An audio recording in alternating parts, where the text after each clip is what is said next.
Back in the 80s, my Aunt Kay was in her early 20s.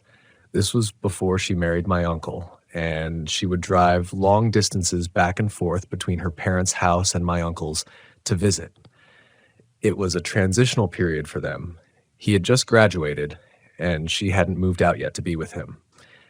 It was a long drive across several states through the desert, which took her hours.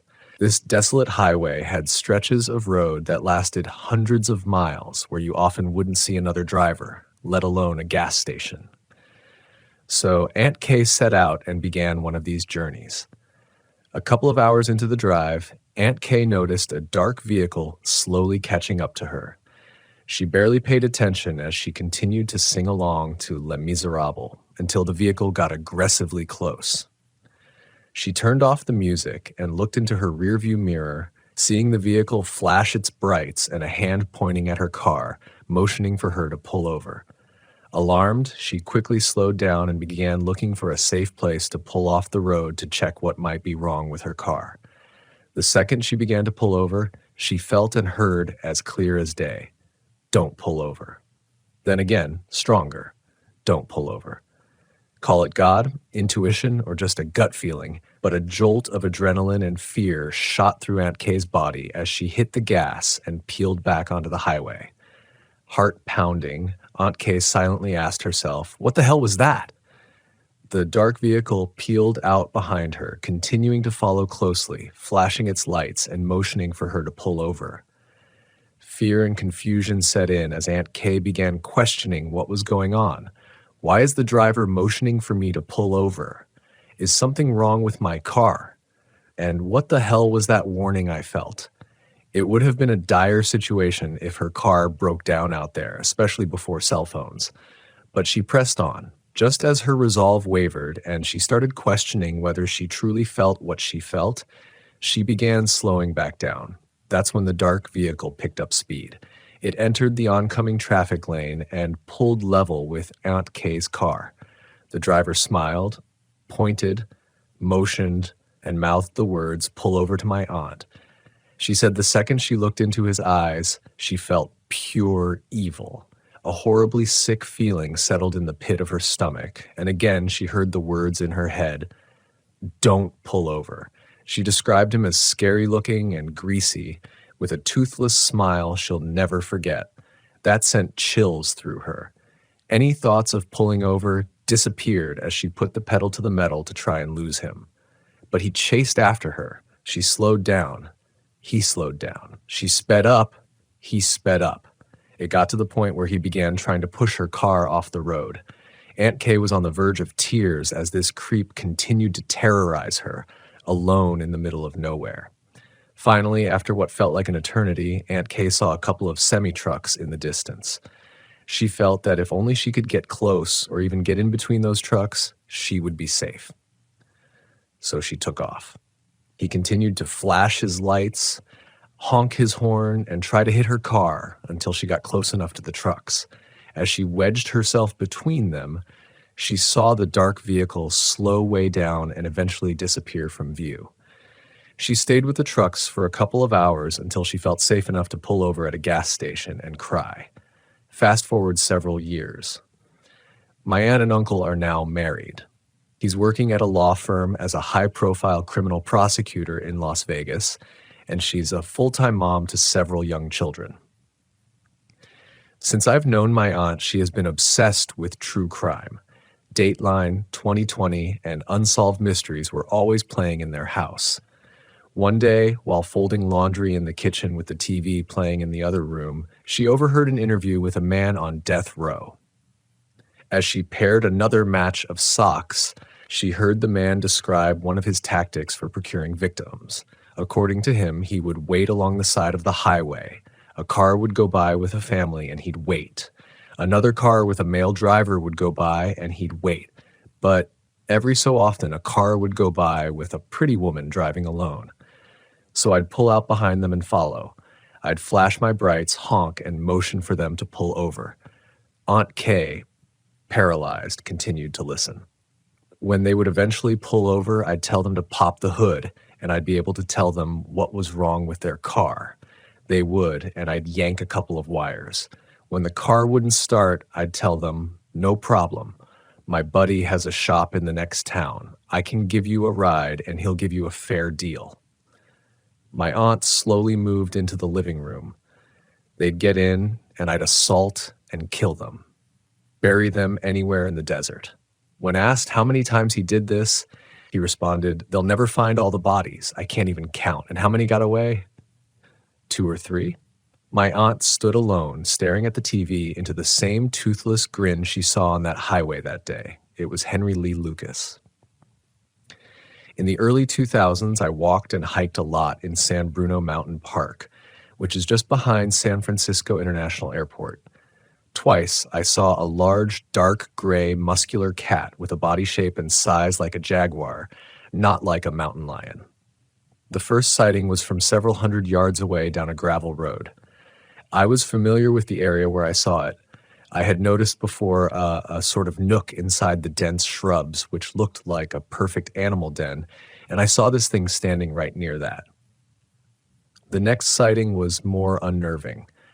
I was on an isolated ridge trail where you can only go one way in and the same way back out.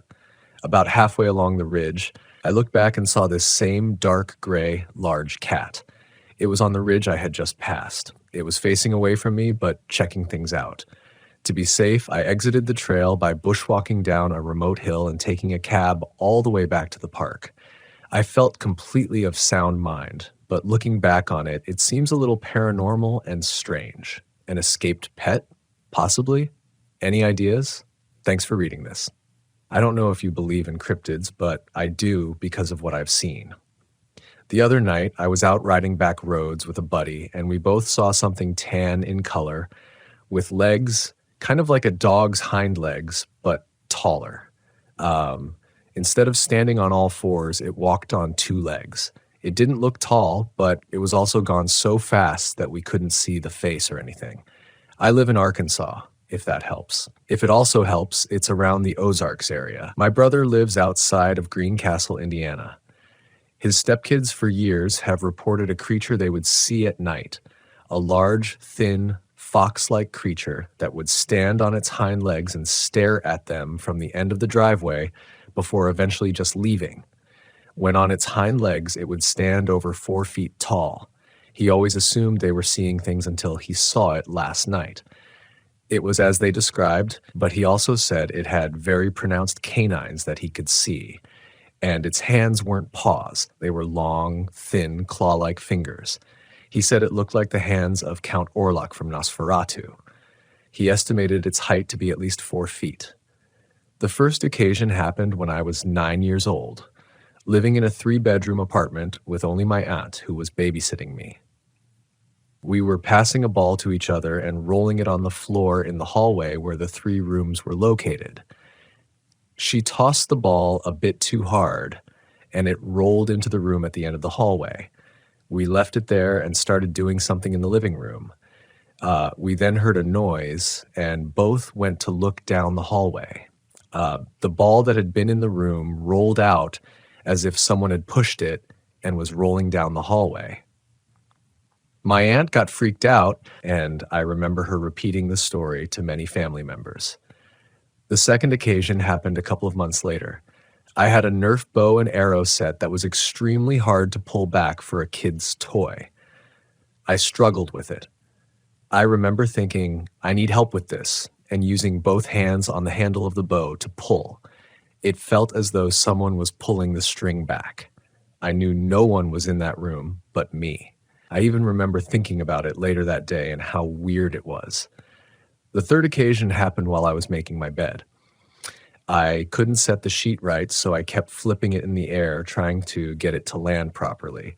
I did this 5 or 6 times before saying out loud, I wish someone would just help me with this.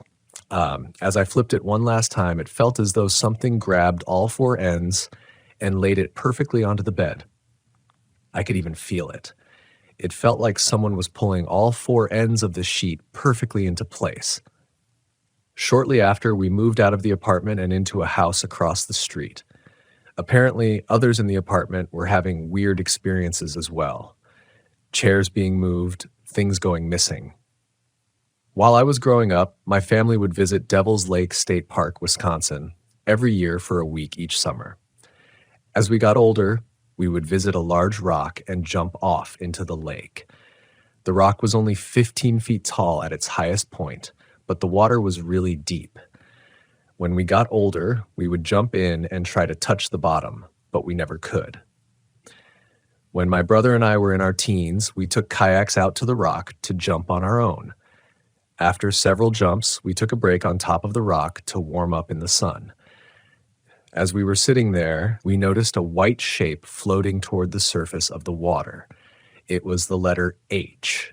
Eventually, it sank back into the water and we lost sight of it. Before we could react, another shape floated upwards. It was the letter E.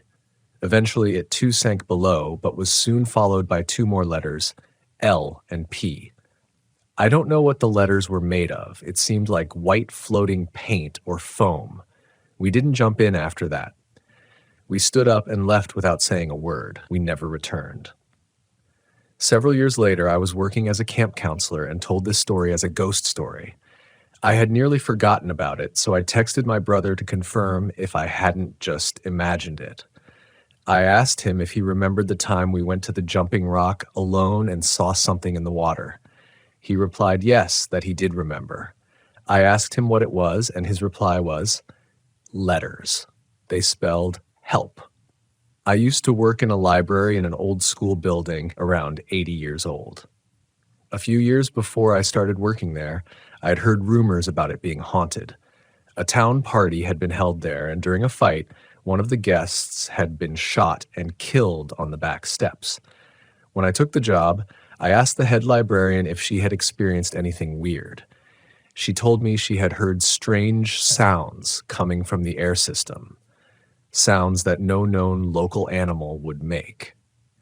A few months passed with nothing happening. Then, one day, the head librarian and I were walking in the main library room when 3 books and a metal bookend flew off the shelf next to us. They didn't just fall. It was as if they were punched from behind. We investigated and found that the only way to replicate the event was by physically punching the books off the shelf. At this point, I should mention that we were the only 2 people in the entire building. We concluded that it was a spirit, Yin Mai, though we disagreed on what kind. Later, while working alone one evening, I heard footsteps behind me, though I knew no one else was there. I turned around, expecting to see something, but there was nothing. I turned back and walked 3 steps, then stopped. I heard 3 more steps behind me. I turned around again. Nothing.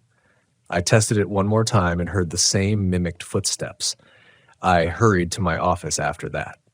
I firmly believe what I encountered was a demon of some kind. I was invited by a couple of friends to go camping a few days ago. I'm honestly still not exactly sure if any of it was real, but I wish to share my story nonetheless. It began last Monday when friend number 6 invited friends 1 through 5 to a girls' getaway. She claimed to have found this beautiful spot in the mountains on one of her hikes, and she said it was perfect for stargazing at night. I was skeptical at first. To be honest, I don't really like being outdoors, but it sounded like an experience worth having, so I thought, why not? This will be a wonderful memory to look back on. I had just purchased a new camera as well, so I was honestly starting to warm up to the idea. I could take pictures of our excursion into the woods and make cute little picture frames for everyone for their birthdays. It would have been so cute. But things did not go at all as I had envisioned. The day of the trip arrived a bit faster than I would have liked. But honestly, I think I was just anxious about it. I kept feeling this weight in my chest that made it uncomfortable to breathe. But I was going into the woods. Strange things happen to women in movies.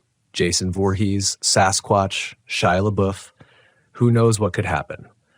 Not to mention, there was always the chance I could fall into a lake and get covered in leeches, get surrounded by wolves, or be chased up a tree by a bear. Hopefully a very soft bear, so I'd at least know one pleasure before I died. There were all sorts of fears I had envisioned before the day of the trip, but anxiety just be like that. I met up with my friends at the trail and learned that friend six decided to bring her boyfriend along, which I was upset about. But I guess he was just going to get a hotel room nearby so he'd be close enough to her to feasibly show up if we needed any help.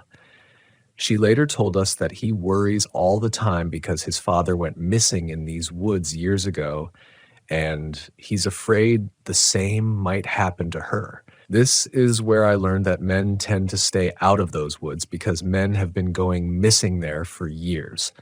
But according to friend six, she's been coming to this forest for a while now and hasn't had any bad experiences. Hearing that did oddly put me at ease, but now all I could wonder at the time was, what happened to all those poor men? Deep into the night, we were all chit-chatting, talking about where we are in our lives, things that are bugging us, our hopes, and dancing to the music of nature. By which, of course, I mean we got drunk, smoked some great weed, talked about sex, laughed over silly anime scenes, and twerked to Slipknot girly bops. It was such a fun night at that point that I honestly wish I could go back and never let that night end. It was intoxicating how beautiful the sky looked. When we gazed up, it was almost like we could scoop the stars into our hands and sip from the sea of stars. I was worried we'd just be on our phones all night filming TikToks or something, but even with no signal, no one really seemed too stressed about it.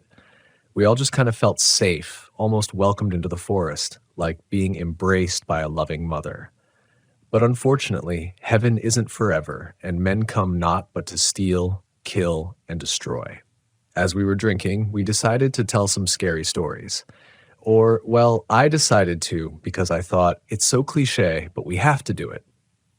It feels like tradition almost. Plus, I would have regretted it if we didn't.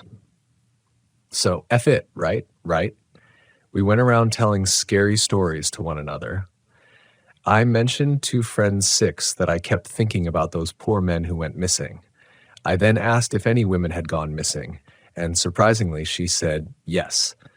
It was way back in the 1800s, but after that, there had never been a single missing woman in that forest again. The forest was actually named after the first young woman who went missing all those years back. There are all these rumors about it, but I don't believe in that stuff, so I didn't really pay much attention. I kept thinking I'd just wait for the manga or the shitty Hollywood cash grab of it. But I do vaguely remember the history because I find dark history lore to be super fascinating. There was a time when the area had more Ajiwi people living here before gentrification moved into town. She went on to tell us that the Ajiwi people eventually began to keep to themselves because as more white people moved in, more of their daughters went missing. There are yearly parades to honor the missing daughters and to spread awareness to those living in the town. The police try to shut it down, but they still do it every year. Not long after hearing that, we heard something howl in the distance. Friend 3 howled back, and Friend 5 fell out of her camping chair laughing. I told them to knock it off because the last thing we needed was for her to accidentally attract a wolf during mating season. I don't know if that's a thing, but it sounds like something that's a thing, so I'm just going to assume that it is. Don't judge me. She then said, but what if it's Taylor Lautner or Joe Manganiello? Personally, I'm more of a meatloaf guy myself, but Joe is pretty fine, and my mom did always hope I'd marry a black man to get melanin back in our family. But I don't think a splash of melanin is going to override this Asian and African skin. So anyway, these guys come walking past our campsite, and we're all drunk and high, so we're already on edge upon seeing random men this deep into the forest. But friend 4 gets up and says, "Who the are you, and what are you doing here?" One of the men quickly apologizes and tells us they're actually out here camping as well. They said a friend of theirs found this waterfall in the forest that glows because it captures the moon's light. Friend 2 hears this and asks if we can go with them, to which we all begrudgingly agree. At the moon koozie, as I like to call it, we all sit around this beautiful natural pool lit up by the moon. We were worried it would be cold, but it was surprisingly warm. If I had to guess, I'd assume there's a magma vein under there or something. I don't know, I'm not a geologist or volcanologist, but something kept it warm, and it wasn't my tiny bladder. Everyone was really relaxed, and the guys honestly seemed super cool. And Guy 1 honestly seemed really nice. I call him Guy 1 because he's number 1 to me. We're still together now, and we even have another partner. So, yay, we all began talking, and some of us were clearly hitting it off. But we had all been drinking and smoking more, even though we had stopped before. We couldn't pass up the opportunity to get cross-faded in a moon koozie. Nah, not on my watch. But someone clearly didn't get the vibe memo because friend 2 suddenly screams out, "Bro, what the f?" I said no. The next thing we hear is, "You don't have to yell about it like some kind of C." Everyone runs over to figure out what's going on. Turns out Guy 5 didn't like being told no. He and friend 2 were playing a drinking game with friends 3 and 4, as well as guys 3 and 4. We learned that Guy 5 dared friend 2 to take her top off, which she politely refused, and the guys didn't seem to like that. They tried to convince her it was part of the game. One of the guys said she was already in her underwear anyway, so she might as well. My Guy 1 and Guy 2 scolded their friends for their behavior, which is why Guy 2 and friend 2 are married now. Guess nice guys don't finish last, huh? Anyway, they scolded their friends. I remember my guy yelling, "You never speak to a woman like that. And if I ever catch you trying to peer pressure a woman again, I'll take your testicles in my hand and squeeze them slowly until I know what it's like to feel one pop in my hand." It was honestly the hottest thing I've ever heard a man say. A bit violent, but was I glad I was in the water. Guys 1 and 2 apologized for their friends' actions the whole way back. I asked them why they remained friends with them, and Guy 1 explained that he had gone off to college while Guy 2 went into the service. So the two of them had been away for a few years, but they swore their friends never used to be like that. This was actually supposed to be a reunion hike of sorts, since they both happened to come back around the same time. After meeting up with guys 3, 4, and 5, though, they realized their friends had been warped by podcasts about alphas, betas, and maximizing your sigma or something. They tried to convince them to listen to some pickup artist who claimed to know the secret to unlocking the female brain, also known as stupid, useless slop grifters make to get rich off young boys with zero confidence. Lastly, Guy 1 tells me that Guy 3 was actually raised by a single mother alongside his 2 sisters, so he really wouldn't have expected that kind of behavior from him. Guy 4 was always sort of sketchy, but they thought he was just being funny. Men, right? The only thing they ever found weird about him was this one time when they were teens. His sister moved away and he got really quiet afterward, but then he dated a few people who looked almost identical to her, though for some reason he didn't see it. So they started calling him Little Sister, or Lil for short, joking that he had an undiagnosed sister complex. That's all I'll say to that. As for Guy 5, they always thought he was fine. They didn't elaborate, so I don't know what their idea of fine is. Sorry to disappoint. Not long after we got back to the camp, we heard engines in the distance. As they got closer and closer, we all stared in confusion. No one should be riding vehicles out this way, and friend 6 knew her boyfriend wouldn't come out here without alerting us. The vehicle stopped after surrounding us, their lights pointing right at us. We heard the familiar voice of Guy 3, along with 4 new voices. He whined about how we hired his widow Fifi or something obnoxious. I tried to listen, but it was just so hard to hear some overgrown piss baby go on about their fragile ego. Guys 1 and 2 went to confront Guy 3 and his posse, asking why they didn't wait at the car. Guy 3 told them they wouldn't understand because they had given themselves over to feminist ideas and allowed themselves to become beta cucks. He told them that simps deserve to die so other men won't be warped by feminist witchcraft like they have. Like, we just met these guys and he's already acting like we had sex. This man's logic was like a runaway train.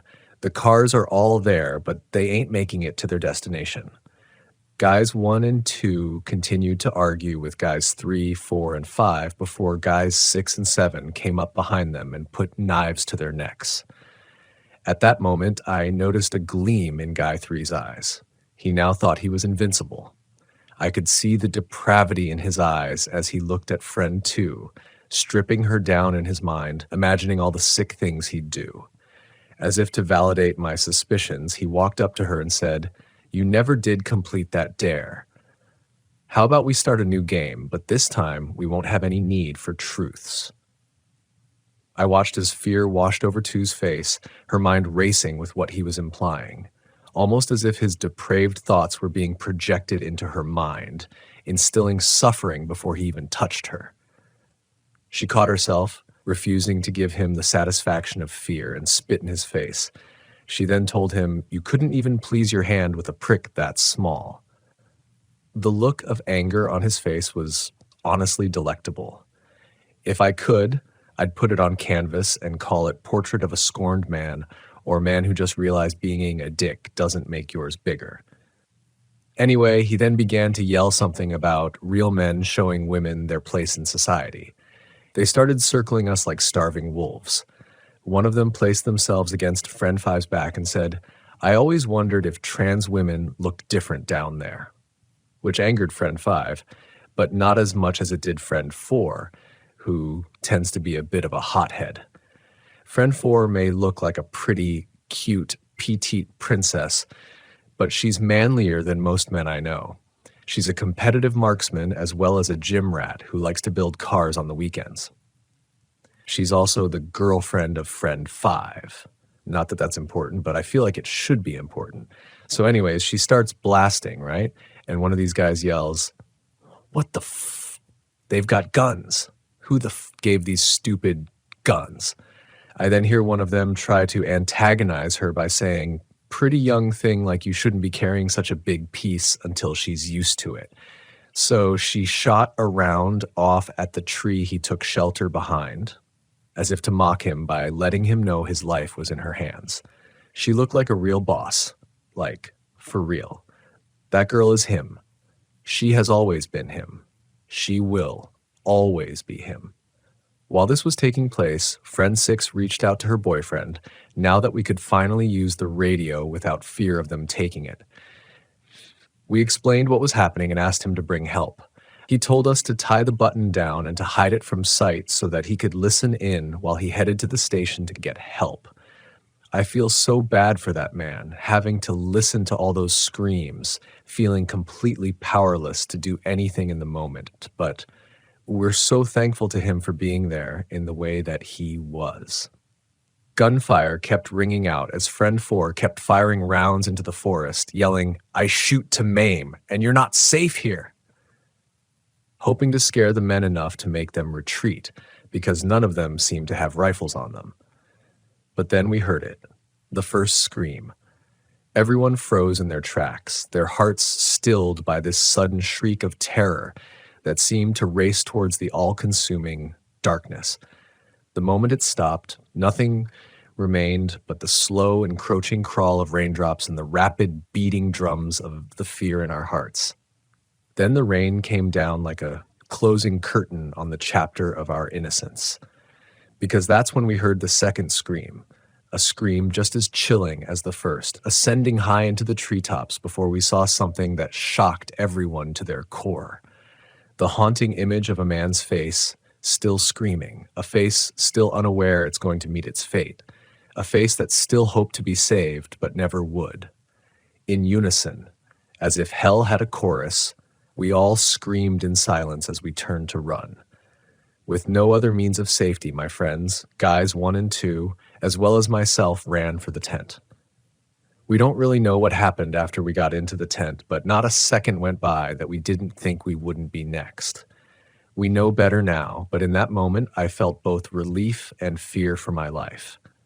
I just kept thinking how lucky I was that I was fortunate enough to die with my dignity still intact.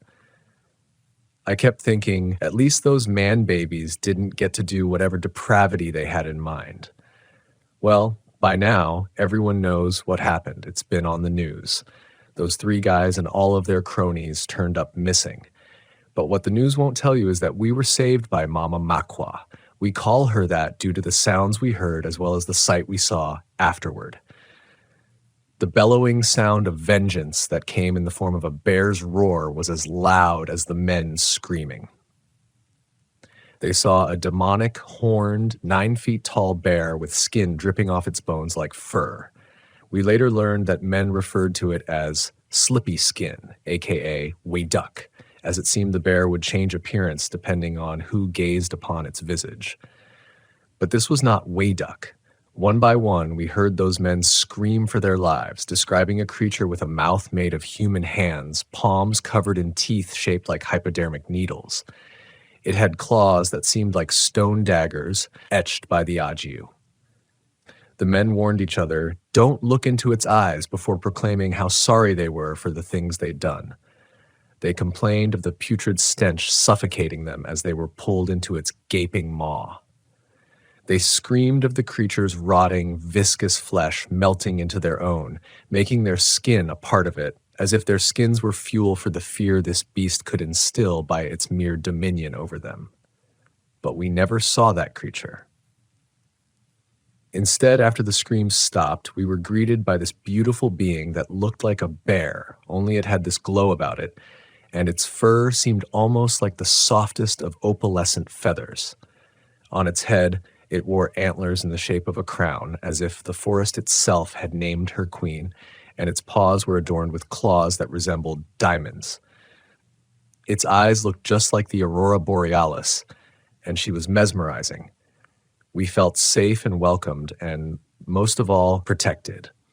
After everything that happened, I think we will be coming back because we know Mama Makwa will be there to protect us.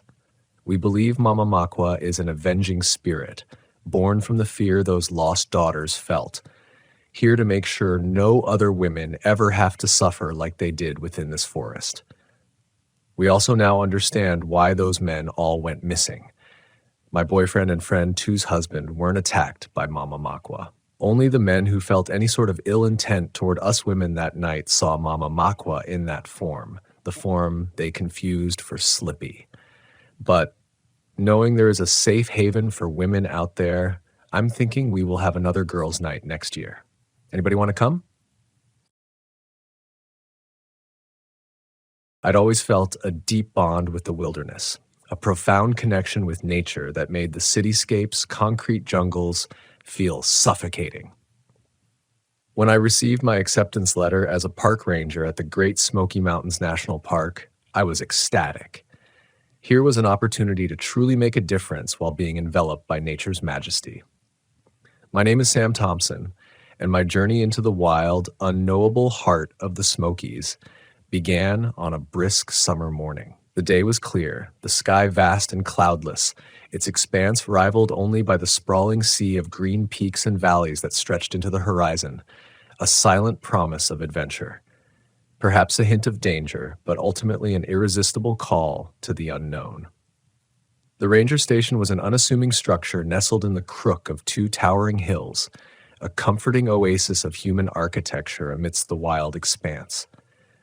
As I stepped inside, I was met by the rich aroma of brewed coffee and a symphony of radios crackling with static. It was here I met the team, a diverse bunch united by a shared respect for nature's wild beauty and the steely resolve to protect it. Mike, a grizzled veteran ranger with laughter lines etched deep into his face, extended a warm, firm handshake. Lara, a spirited ecologist with an infectious passion for the park's biodiversity, welcomed me with an encouraging smile. There were others, of course, each with their unique quirks and stories, but all sharing an unspoken bond, an appreciation for the immense responsibility we held as custodians of the park. In the late afternoon, after the station's bustle had eased, I decided to take a solitary walk. The towering trees cast long shadows, the sun beginning its descent behind the hills. A rustle caught my attention, a flash of russet brown between the trees. A deer, it seemed, but as it raised its head to look at me, something was off. Its eyes held an eerie intelligence that made a chill creep up my spine. Then the deer made a noise, a sound so surreal that I was frozen in my tracks. It was a whisper, eerily similar to a human voice. The words were incoherent, but the tone was unmistakable. It was a call for help. I blinked, and the deer was gone, leaving only the echo of its uncanny cry. I shook my head, convincing myself that the exhaustion from the day had played tricks on my mind. Little did I know that this was just a prelude, a first taste of the eerie symphony that the Smoky Mountains had in store. My tenure as a park ranger had officially begun, and with it, the veil was about to be lifted, revealing the true nature of the park. The wilderness I thought I knew was about to challenge my very understanding of reality, and there was no turning back. My second day at the park dawned bright and early. I awoke to the symphony of bird song and the aroma of dew-soaked leaves. The allure of the Great Smoky Mountains had not dulled with the setting sun, it had merely transformed, offering a different face under the morning light. At the ranger station, the day started with an informal briefing. Mike outlined our duties, peppering his monologue with anecdotes and advice. Each story carried a subtle lesson about the unpredictability of the wilderness. It was humbling to realize that, despite our modern tools and technology, we were still at the mercy of nature's whims. As the day progressed, I got to know my fellow rangers better. Their stories varied, yet a common theme echoed throughout, an awe-inspiring respect for the park and its unexplained mysteries. Their eyes twinkled with a mix of fear and fascination when they shared tales of unusual animal behavior, uncharted trails that led nowhere, and hikers who had gotten lost, only to reappear inexplicably miles away from their last known locations. In the fading light of the afternoon, I found myself drawn to the trail where I had encountered the strange deer. I followed the familiar path, the trees whispering untold stories in the wind. The forest seemed different in daylight, less menacing, but still holding on to its secrets with a quiet dignity. As I walked, I could almost hear the echo of that eerie whisper that had sent chills down my spine the previous evening. The deer, with its intelligent eyes, the human-like cry it had made, it all seemed impossible in the stark daylight. I told myself it was just a product of my imagination, fueled by the anxiety and excitement of my new position. I spent the rest of the day patrolling, getting to know the winding trails, the hidden brooks, and the tranquil meadows of the park. The beauty of the Smokies was breathtaking, a tranquil oasis of green, punctuated by the vibrant colors of wildflowers and the constant background music of the forest. Returning to the ranger station, I found myself equally awestruck and apprehensive. The Great Smoky Mountains were indeed beautiful, an untouched piece of heaven on earth. But underneath its verdant beauty was an undercurrent of something else, something that lurked in the shadows and mimicked human voices. As I settled in for the night, I couldn't shake off the haunting image of the strange deer. I decided to share my experience with the other rangers the next day. My curiosity piqued. Unbeknownst to me, this decision would set off a chain of events that would lead me into the deepest mysteries of the park, a journey that would transform my understanding of the world and my place in it. The next morning dawned with the chirping of birds and a gentle breeze that rustled the leaves. As I walked into the main area of the station, I felt a knot of anticipation in my stomach. Would sharing my experience with the deer make me sound unhinged? Would my colleagues think less of me, or worse, question my competence? After our regular morning briefing, I decided to bite the bullet. I described my encounter, choosing my words carefully, trying to make it sound less like a creepy campfire story and more like a fascinating anomaly. To my surprise, there was no laughter, no ribbing. Instead, there were nods of understanding, even a few knowing smiles. Mike, his face serious but not unkind, began to share stories of his own.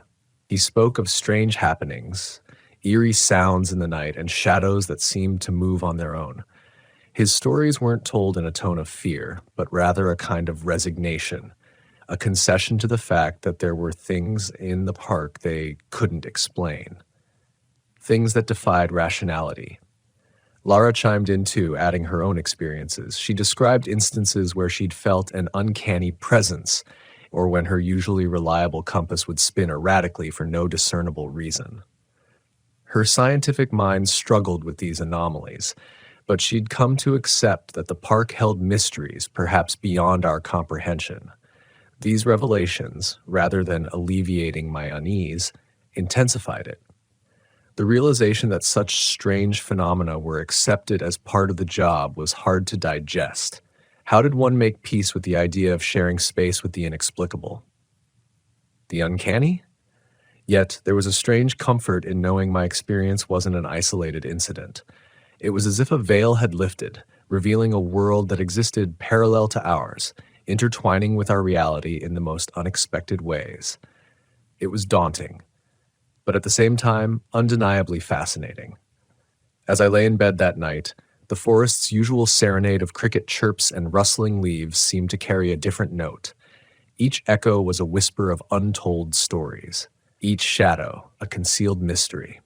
I wondered about the strange deer, its eerie mimicry, and what it could possibly signify. The unease was still there, a dull thrum in the back of my mind. Yet alongside it, a newfound resolve was beginning to take shape. I was here for a reason, and I would do my best to uncover the truth behind these mysteries, to ensure the safety of the park's visitors, and perhaps come to terms with the uncanny in my own way. After all, I was a park ranger. I was here to protect and understand the wilderness in all its beauty and terror, and this was just the beginning. As days turned into weeks, my life at the Smokies settled into a pattern. Each day brought new challenges, and with them, an ever-deepening respect for the wilderness. But along with the quiet satisfaction of fulfilling my duties came the persistent undercurrent of unease. One day, while digging through old reports in the station's cramped archive room, I stumbled upon a thick folder labeled Missing Persons. Out of curiosity, I leafed through the files, each one detailing disturbingly similar cases of park visitors who had vanished without a trace. Names, ages, last known locations, speculated paths, all meticulously recorded, but with no conclusive explanations or outcomes. As the number of files grew, so did my concern. It wasn't unusual for inexperienced hikers to lose their way, but the frequency of these incidents and the fact that many happened in well-charted areas was unsettling. I brought this up with Mike later that evening. He glanced at me, his expression grave, and sighed. Yes, he knew about them. The disappearances had been a troubling part of the park's history for as long as he could remember. They were the whispers that echoed through the trees, the chill that hung in the air long after a search party returned empty-handed. But it's not just the disappearances, Mike added, his voice barely above a whisper. Sometimes they come back, disoriented, with no memory of their lost time, as if they walked through a veil into another world and then slipped back in after hours. His words sent shivers down my spine. I thought of the strange deer, the oddities we'd all experienced, the feeling of an unseen presence. Was there a connection? That night, as I lay in bed, I found sleep elusive. The wilderness outside, once a comforting presence, now seemed to hide untold dangers. Yet amidst the fear, a sense of determination welled up within me. I was here not just as a bystander, but as a protector, a guardian. If there was a threat, it was my duty to understand and counter it. However, the Smokies had their own rhythm and secrets. Their majestic peaks and lush forests were a testament to nature's untamed beauty. But within their shadows lurked mysteries that were as unnerving as they were captivating. How did one seek answers in a world that defied understanding? As the moon bathed the park in its silvery glow, I decided to make it my mission to unravel these mysteries, to find the link between the strange occurrences, the vanishing visitors, and the park's unknown entity, to find the missing pieces of this enigma and fit them together. I was a park ranger. I was here to protect, to serve, and to understand. No matter how deep the shadows, how eerie the whispers, or how uncanny the phenomena, I would face them head on. After all, as the saying goes, not all those who wander are lost. Some of us are just seeking answers. 2 weeks into my journey as a park ranger, I found myself navigating the sprawling expanse of the Smokies with growing confidence. My initial unease had given way to a quiet resolve. I was here to unravel the park's mysteries, and I had begun to see every anomaly, every unexplained incident as a clue. One day we received news that a seasoned hiker named George had not returned from his usual trail. A knot of apprehension formed in my stomach. I had met George on a few occasions, a cheerful man with a ready smile and well acquainted with the park's trails. Something was wrong. We quickly formed a search party. Mike, Lara, a few others, and I packed our gear and set off toward George's usual trail. As we delved deeper into the wilderness, I couldn't shake off the sense of being watched. It was an intangible feeling, a shiver that ran down my spine every so often as we followed the trail George was known to frequent. Our reliable tools began to falter. My GPS, usually accurate to the meter, spun aimlessly, its needle dancing in erratic circles. Our radios, our lifelines back to the station, filled with static, reducing our communications to indecipherable gibberish. Panic fluttered in my chest, but I pushed it down. We needed to stay calm, focused. Yet even as I put on a brave face, I couldn't ignore the distinct sensation of time slipping away from us, as though we'd crossed an invisible threshold into an alternate realm. Hours seemed to blend into each other, the afternoon sun hanging in the sky like a frozen celestial body. Our search yielded no results, just a deepening sense of unease. Eventually, we decided to return, our hearts heavy with the grim possibility of George's fate. The journey back was equally disorienting. Our faulty devices continued to play tricks, and the forest seemed to shift around us, familiar landmarks appearing out of place. When we finally stumbled upon the ranger station, it felt like surfacing from a deep dive, gasping for breath. That night, as I lay in bed, I replayed the day's events over and over in my head.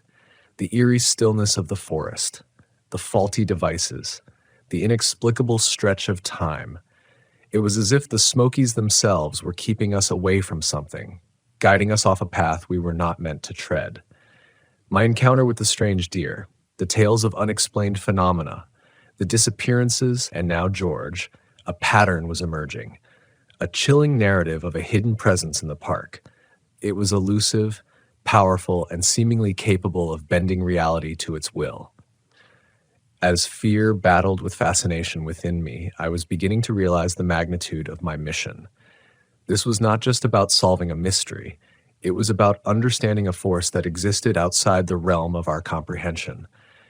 And somewhere in the midst of this tangled enigma, I felt a personal stake. I was a part of this narrative, and I was determined to see it through, for George, for the park, and for myself. The days following George's disappearance were a blur. The park, usually a bustling hub of activity, fell into a subdued silence. His absence echoed louder than the whispers in the trees, louder than the haunting call of the strange deer. We were united in our silent vigil, waiting for George to reemerge from the forest's embrace. 3 days later, just as the last vestiges of hope were beginning to flicker out, George reappeared. He was found by a group of early morning hikers, dazed and disoriented, standing at the edge of a well-trodden path he should have easily recognized. We were overjoyed, relieved, but also deeply perplexed. George had no recollection of his lost time. He remembered setting off on his hike, the sun warming his face as he took the familiar trail. His next memory was of waking up to the concerned faces of the hikers who found him. We listened with rapt attention as he narrated his fragmented experience. His confusion, his fear, mirrored our own. And amidst his disjointed memories, he recalled one peculiar detail, a deer, a seemingly ordinary deer that had looked at him with a strange intensity, its call echoing in his mind even though he couldn't quite remember the sound. The room fell into a profound silence as he shared this detail. It was a chilling confirmation of our fears. The uncanny link we'd suspected. The strange deer was not just an anomaly.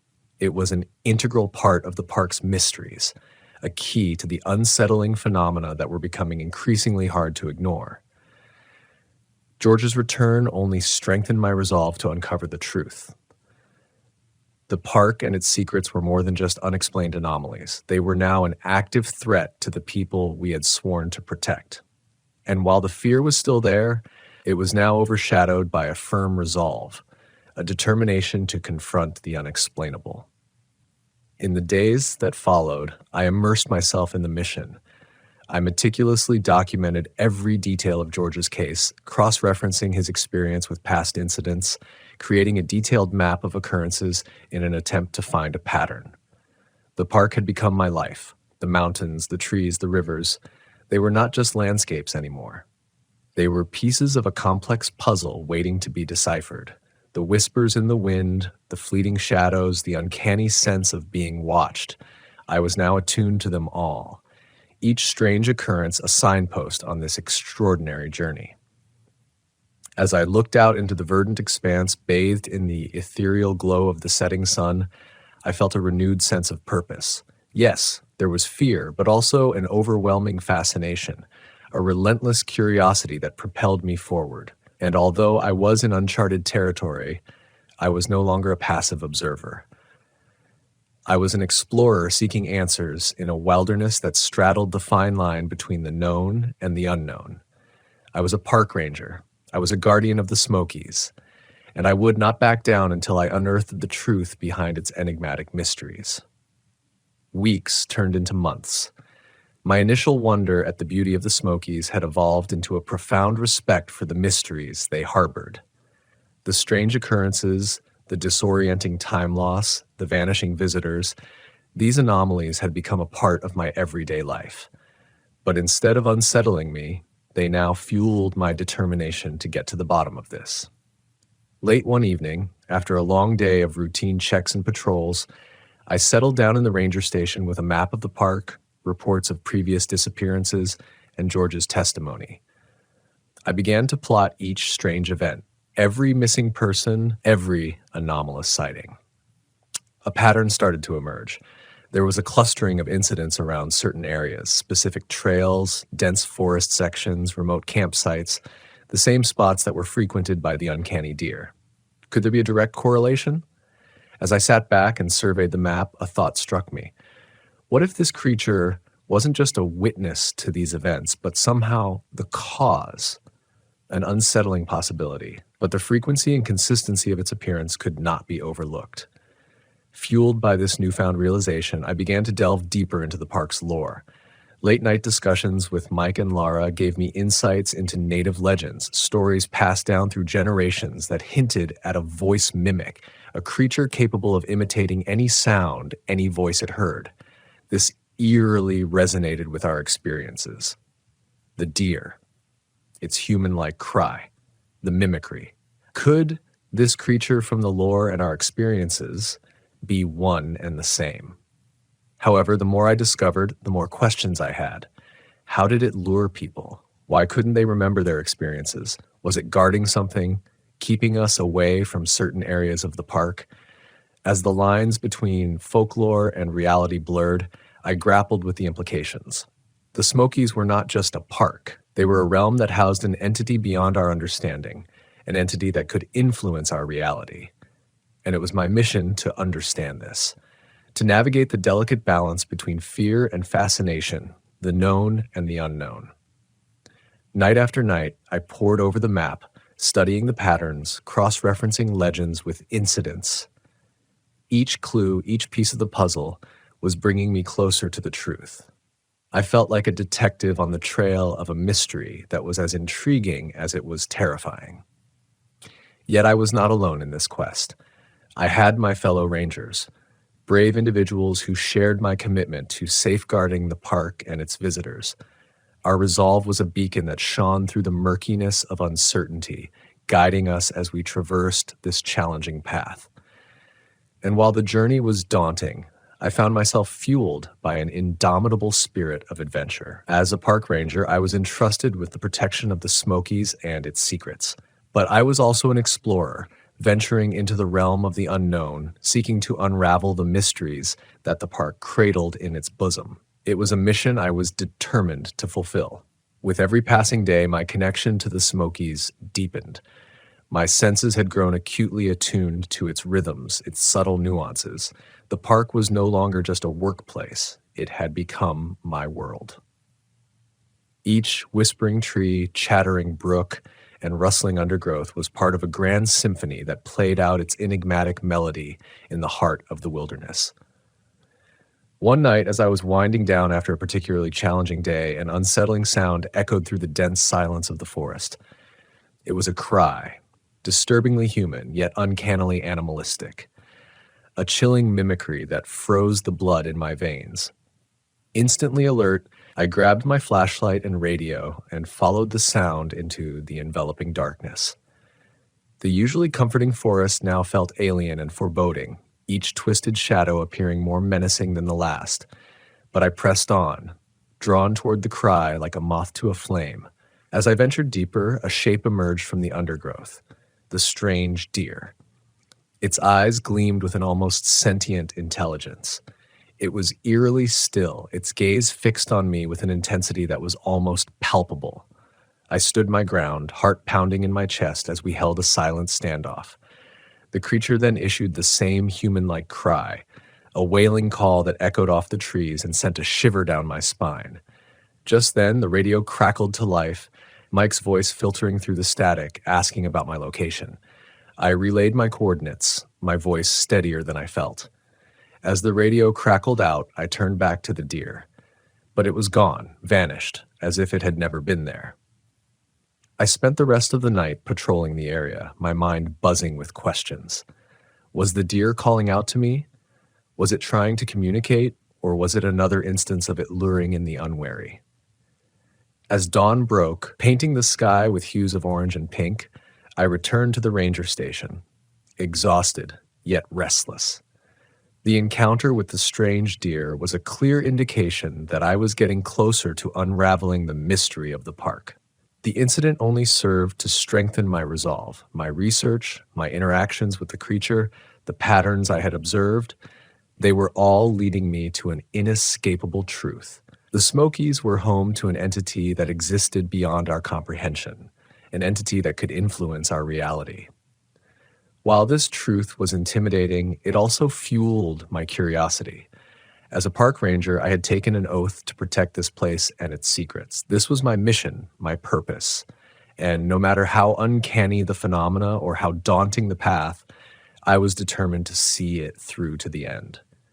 After all, I was not just a park ranger, I was an explorer and a seeker of truths in a world that straddled the known and the unknown. And as the sun rose, casting a golden glow over the park, I found myself eager to continue my journey into the heart of the Smokies and its mysteries. In the wake of my chilling encounter with the strange deer, I sought wisdom from the only source that seemed to grasp the gravity of the enigma, the Native American elders. Their tales of the voice mimic, which I had initially dismissed as folklore, were aligning too closely with my own experiences. It was time to listen with an open mind. As I sat in the circle of elders, their wizened faces lined with wisdom and resilience, I felt a profound sense of respect. They spoke of an ancient spirit that dwelled in the park, a spirit capable of imitating any sound, any voice it heard. It was seen as a guardian, a gatekeeper of the Smokies' deepest secrets. The elders described its form as that of a deer, a familiar creature in the park. It had the power to influence time, leading those it chose into a realm where minutes could stretch into hours, where reality as we knew it was distorted. As they spoke, their words resonated with the truth of my experiences. The lost hikers, the strange deer, the distortion of time. It was becoming clear that the entity and the phenomena were one and the same. Yet the elders didn't view the entity as malicious. They believed it was protecting something, preserving the balance between the park and the outside world. Those who went missing were not victims, but chosen ones, individuals who were led to the realm and then returned with no memory of their experience. Listening to the elders, I felt a mix of emotions: fear, fascination, and a strange sense of relief. I wasn't losing my mind. The events weren't mere anomalies. There was an explanation, as fantastic as it seemed.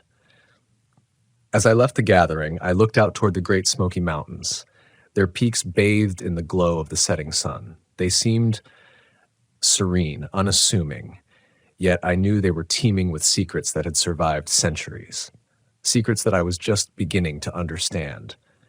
The knowledge I gained from the elders fueled my resolve.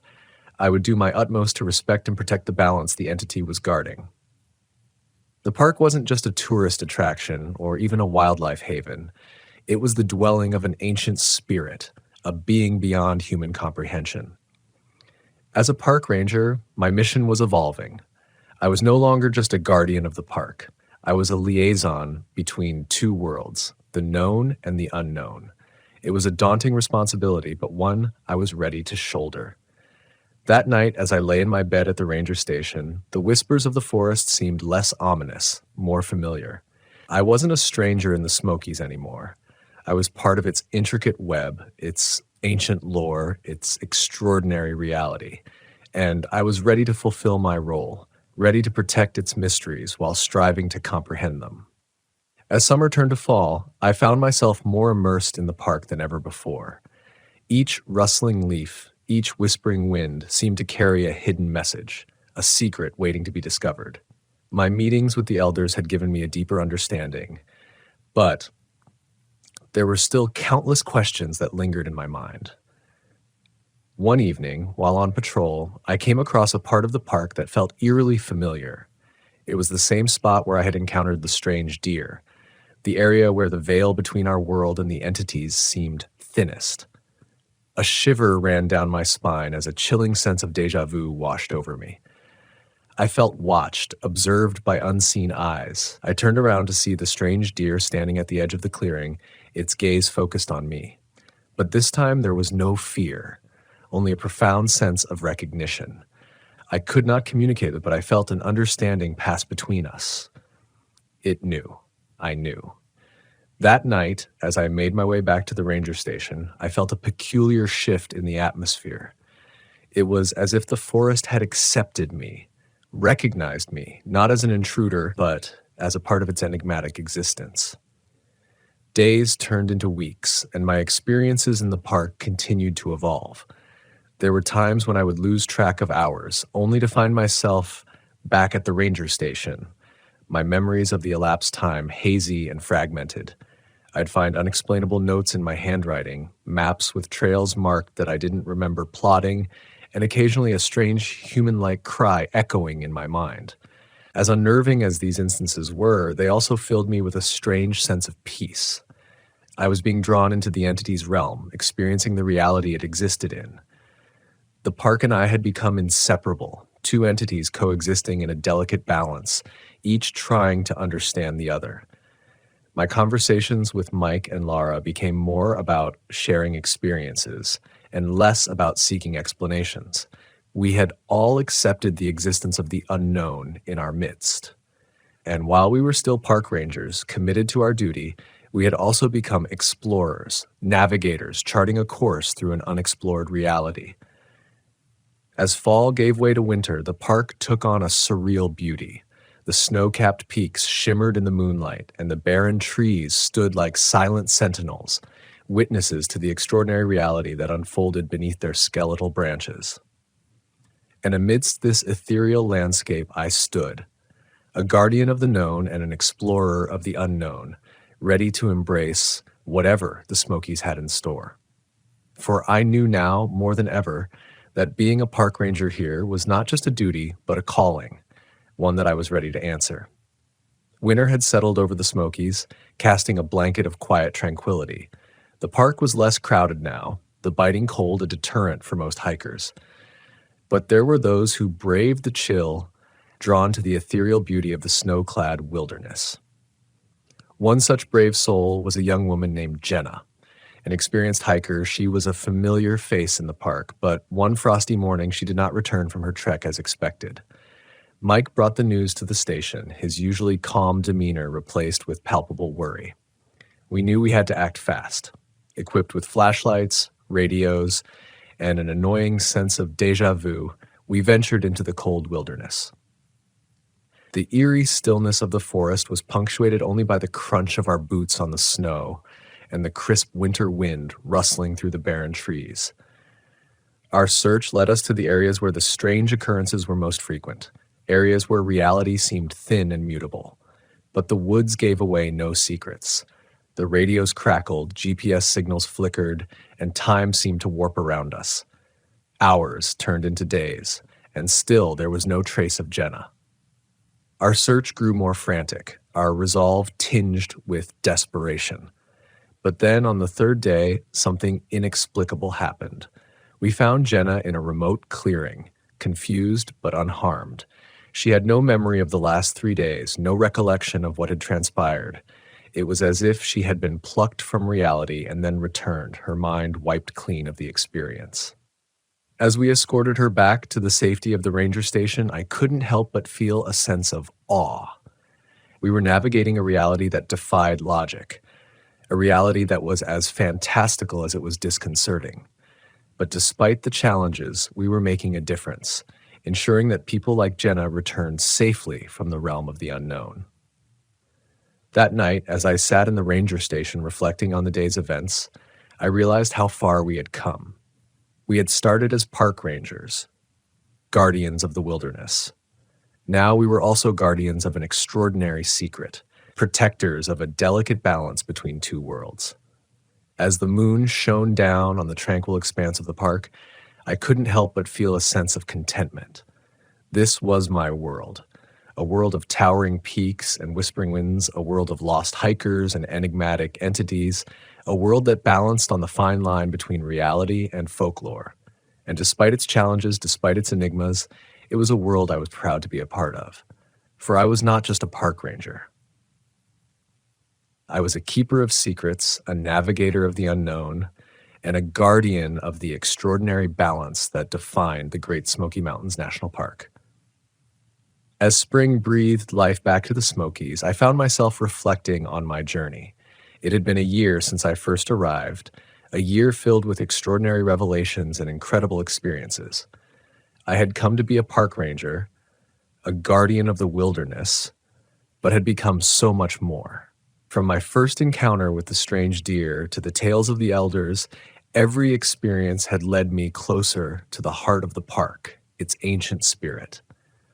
I had been chosen, just like Jenna and the others, to walk the line between two worlds, to protect and understand the extraordinary balance of the park. As I stood on the porch of the ranger station, gazing out at the vast expanse of wilderness, I felt a profound sense of belonging. The park was more than just a workplace, it was home. And I, in my role as a ranger, was more than just a guardian. I was a part of the park, its lore and its reality. The strange deer, the voice mimic, it was a constant presence, a reminder of the extraordinary entity that dwelled in the park. Its calls no longer filled me with fear, but with understanding, a reminder of the delicate balance we shared. Mike, Laura, and I continued our roles, guardians navigating the extraordinary. We shared our experiences, growing closer as we unraveled the mysteries of the Smokies.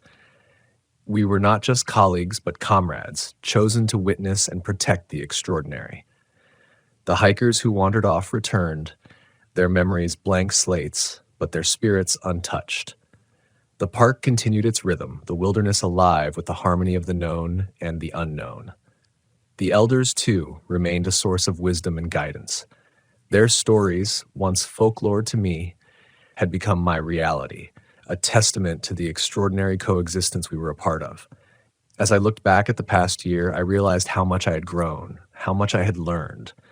Being a park ranger in the Smokies had challenged me, pushed my understanding of reality, but it had also rewarded me with experiences and insights beyond my wildest imagination. As I watched the sunrise paint the sky with hues of pink and orange, I knew I was exactly where I was meant to be. I was a park ranger, yes, but also an explorer, a guardian of secrets, a navigator of the unknown.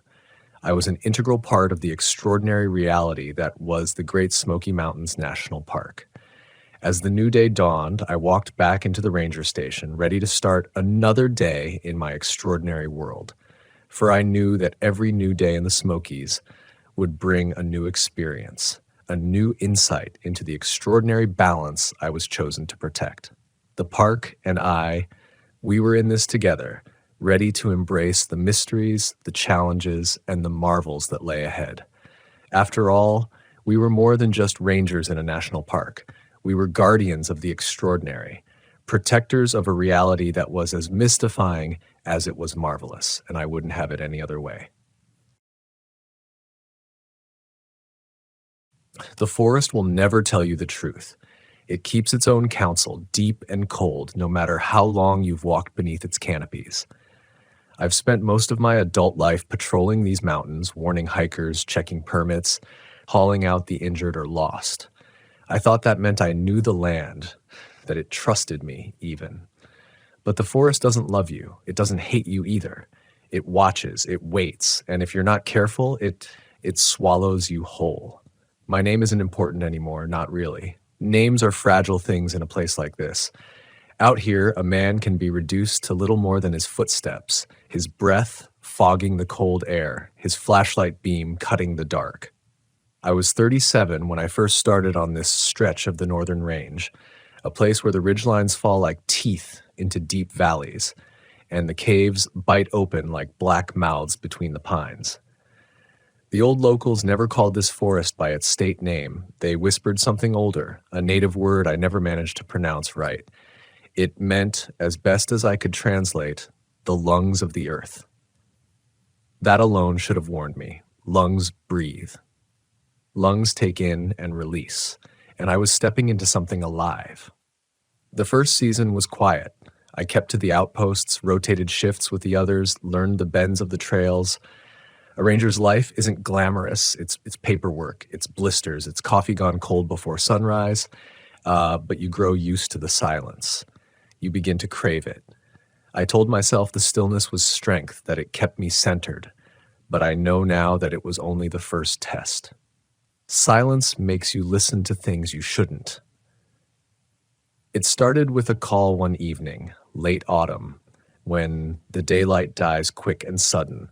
A hiker hadn't returned to camp. Two brothers, city folk, had come up to hunt. Only one made it back, said he'd heard something in the trees, said he'd watched his brother walk after it without a word. He thought it was a joke, a prank. Then he couldn't find him again. By the time I reached the trailhead, night had already drowned the ridges. I took the radio, the flare kit, and went in alone. Rule number 1, don't search after dark. But when you wear this badge, rules bend under the weight of a family waiting by the fire with no answers. The trail was narrow, dusted in frost, the kind that crunches soft under your boots. Every breath burned in my lungs. My flashlight cut a pale cone through the trees. And then I heard it, the sound the brother had tried to describe. Not an animal, not the wind. A knock. 3 taps, slow, deliberate. Wood on wood. I froze, radio pressed against my shoulder. The forest was still. I told myself it was just a branch, a woodpecker maybe. But the sound came again, this time closer, this time followed by a faint call. A voice, not quite human, but speaking like it wanted to be. I shouted the hiker's name, but the forest only gave me that same mimicry in reply. I should have turned back right there. I should have admitted fear, but I kept on, deeper into the dark, drawn by that terrible repetition of my own call being thrown back at me, syllables dragged through leaves and stone until they barely resembled language. When I found the cave, it wasn't by chance. It was waiting. The entrance gaped wide, framed by roots that hung like ropes from the ceiling. My beam swept over the rock face, and I swear I saw breath rolling from inside, a mist curling outward as though the cave itself was exhaling. I didn't enter. Not that night. I marked the place, radioed it in, called for backup at first light, but we never found the hiker. Never found his body, never found his prints beyond where the cave mouth began. The brother swore to me he saw his sibling's jacket, just for a second, on the edge of the beam, bright orange against the black, but it was gone when he blinked. Officially, we wrote it as a disappearance, an accident, maybe a fall, maybe disorientation. But the cave had no floor within the first 100 feet we checked. Just rock, just silence, just the cold breath that never left my memory. That was the first. The second came months later in spring when the thaw had melted the ridges into thick streams and the animals were restless. This time it was one of us. Another ranger, a quiet guy named Mason, who never said much beyond what the job required. He was stationed at Outpost 3, a long, creaking cabin perched against the slope. One morning, he didn't check in. By afternoon, I hiked up the ridge to see what had gone wrong. The cabin door was ajar when I arrived, the kind of open that doesn't happen from wind. Inside, his gear was neatly arranged, bedroll folded, boots lined up, but Mason wasn't there. No signs of struggle, no blood, just the absence of someone who should have been sipping coffee and cursing at the radio static. I did find one thing, though. On the wall above his bunk, carved into the timber with something sharp, were 3 words: "Don't knock back." I stood there staring until my legs prickled with pins and needles. The phrase didn't make sense until I heard it again. That same knocking. Faint at first, then louder, as though circling the cabin. 3 deliberate taps like someone asking permission to be let in. I didn't answer. God help me. I didn't even breathe. The sound moved along the walls, then up the roof, tapping slow and steady until it faded into the distance. We combed the area for weeks. Dogs, helicopters, even volunteers. Nothing. Mason was gone, and all that remained was that warning carved in wood, a warning none of us understood at the time. But I did. Deep in my gut, I knew. The cave. I tried not to let it consume me, but it did. Every patrol, every long night by the fire, my ears strained for that knock. Every gust of wind carried the memory of a voice that wasn't a voice. And every time I closed my eyes, I saw the black mouth in the ridge, breathing slow, waiting for me to return. You can tell yourself 100 times that you believe in science, in reason, in the hard ground beneath your boots. But when the forest decides to strip that away, reason is nothing more than a threadbare blanket on a winter night. Thin, useless, unable to keep out the dark. And so, piece by piece, the forest began to take me. Not all at once, not with claws or teeth, but with silence, with echoes, with the hollow reminder that men vanish here, and that sometimes the last sound they hear is a knock that isn't a knock at all. The mountains kept their silence for a while after Mason vanished, but silence isn't peace, it's preparation. You learn that the longer you stay in these woods, it's the kind of quiet that presses in on you like a weight on the chest. No bird song, no insect hum, just the constant knowledge that something waits, listening for you to make the first mistake. I tried to keep the work routine. Morning rounds, trail checks, paperwork at dusk. I laughed with the other rangers, forced myself into conversations I didn't want.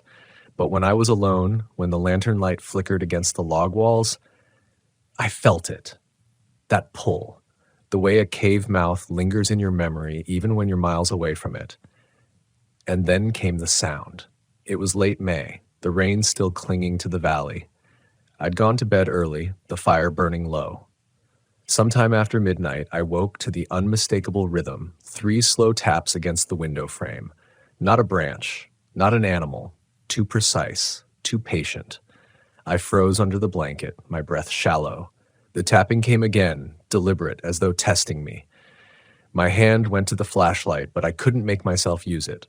Some part of me knew if I shined that beam, I'd see something looking back. Instead, I did nothing. Lay still. Listened. The tapping moved from the window to the door, slow and steady, like footsteps circling the cabin.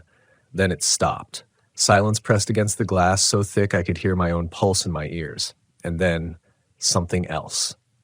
A whisper. Not words, not really. More like the echo of breath through stone.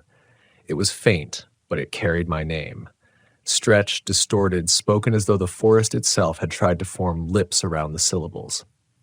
I didn't sleep that night. When dawn broke, I stepped outside, scanning the ground. No tracks, no marks on the wood. Only a faint, damp smell lingering near the threshold. Earthy, but wrong. Like soil mixed with something sour, almost metallic. That was when I started keeping a journal. I'd never been the kind to write, but something told me I needed proof, even if only for myself. Each night I recorded the sounds, the smells, the way the shadows didn't seem to align with the lantern glow. Some entries were short, only a sentence or two. Others spilled across pages, frantic, disjointed, as though my hand couldn't keep up with my thoughts. The journal became my lifeline, my tether to sanity. But it didn't stop the knocks. Sometimes they came from the trees themselves. I'd be out on patrol miles from camp when a sharp rap echoed through the timber. Always 3. Always deliberate. Once I answered without thinking, raised my hand and knocked back against the trunk of a pine, half to mock the fear gnawing at me. The reply came instantly. 3 taps from another tree, closer. Then another and another, until the entire ridge seemed to pulse with hollow knocks, like 1,000 fists drumming from within the wood. I dropped my pack and ran until my lungs burned, not stopping until the outpost came into sight. That night, carved into the outside of the cabin door, I found 3 words etched deep into the grain: "Too late now." The others noticed the changes in me. They didn't say it outright, but I caught the looks. The way conversations ended when I entered the room. The way they traded whispers over the radios when they thought I wasn't listening. They knew something was wrong, but no one wanted to admit it. And then another ranger disappeared. Her name was Sarah. She'd only been with us a year, still new enough to ask the kind of questions veterans don't bother with. She was young, curious, the kind of spirit that believed the woods were still full of magic if you knew where to look. She was stationed at Outpost 2, a half-day hike from mine. One morning, she didn't respond to radio calls. By afternoon, I was sent to check. The trail was damp with spring runoff, the air thick with the scent of pine sap. When I reached the outpost, the door was closed, the windows dark. Inside, everything was as it should have been. Her pack was by the cot, stove cold, coffee mug half full, but Sarah was gone. On the table, she'd left a piece of paper, not a note, just a drawing, a cave, crude but unmistakable, mouth open wide. Above it, dozens of tiny stick figures with their arms raised. Below, a single line written in shaky letters. "They want me to follow." We searched for days. No sign, no trail, no Sarah. Just the paper, which I folded into my journal, my hands trembling. That was when the dreams began. At first, they were vague, shadows shifting in the corners of a cave, whispers too low to catch. But each night they grew clearer. I walked the tunnels in my sleep, the walls slick with moisture, the floor echoing with my steps. I could smell the earth, damp and ancient, feel the chill seep into my skin. Always, just ahead, I saw a figure. Sometimes Mason, sometimes Sarah, sometimes a stranger whose face was blurred, like smoke. They never turned, never spoke. They only led me deeper into a dark that felt bottomless. I'd wake gasping, the taste of dirt in my mouth, my fingernails packed with grit. The first time it happened, I told myself I'd scratched the wall in my sleep. But then it happened again, and again, until I realized somehow I was bringing the cave back with me. By then, I'd stopped pretending to the others. I knew the forest had chosen me the same way it had chosen the ones before, and still I couldn't stay away. Each patrol drew me closer to the ridge, to the cave that breathed mist into the morning air. I told myself it was to search, to find answers, to honor the missing. But the truth was darker. I wanted to know. I wanted to hear what called their names, and so one night I went back. I packed light, flashlight, radio, journal, no weapons. What good would they do against shadows? The hike was longer than I remembered, every root and stone conspiring to trip me. The forest was alive with sound, but none of it natural. Branches cracking without wind, whispers threading through the trees, the sour, metallic scent growing stronger with each step. By the time I reached the cave, my hands were shaking so bad I almost dropped the light. The mouth yawned open, blacker than the night around it, framed by roots that looked like fingers clawing from the earth. I could feel the breath of it on my face, cold, damp, steady, as though the mountain itself inhaled and exhaled beneath my boots.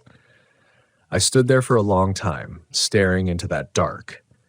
I thought of Mason, of Sarah, of the hiker whose brother still asked me for answers. I thought of the knocks, the whispers, the warning carved into the wood. Don't knock back. And then, without fully meaning to, I raised my hand and tapped 3 times against the stone. The sound echoed, deep, too deep, as though the cave stretched farther than the earth should allow. For a moment, silence, and then an answer. 3 knocks, returning from the dark, closer than they should have been. Something moved in the shadows, a shape, massive, shifting just out of reach of the beam.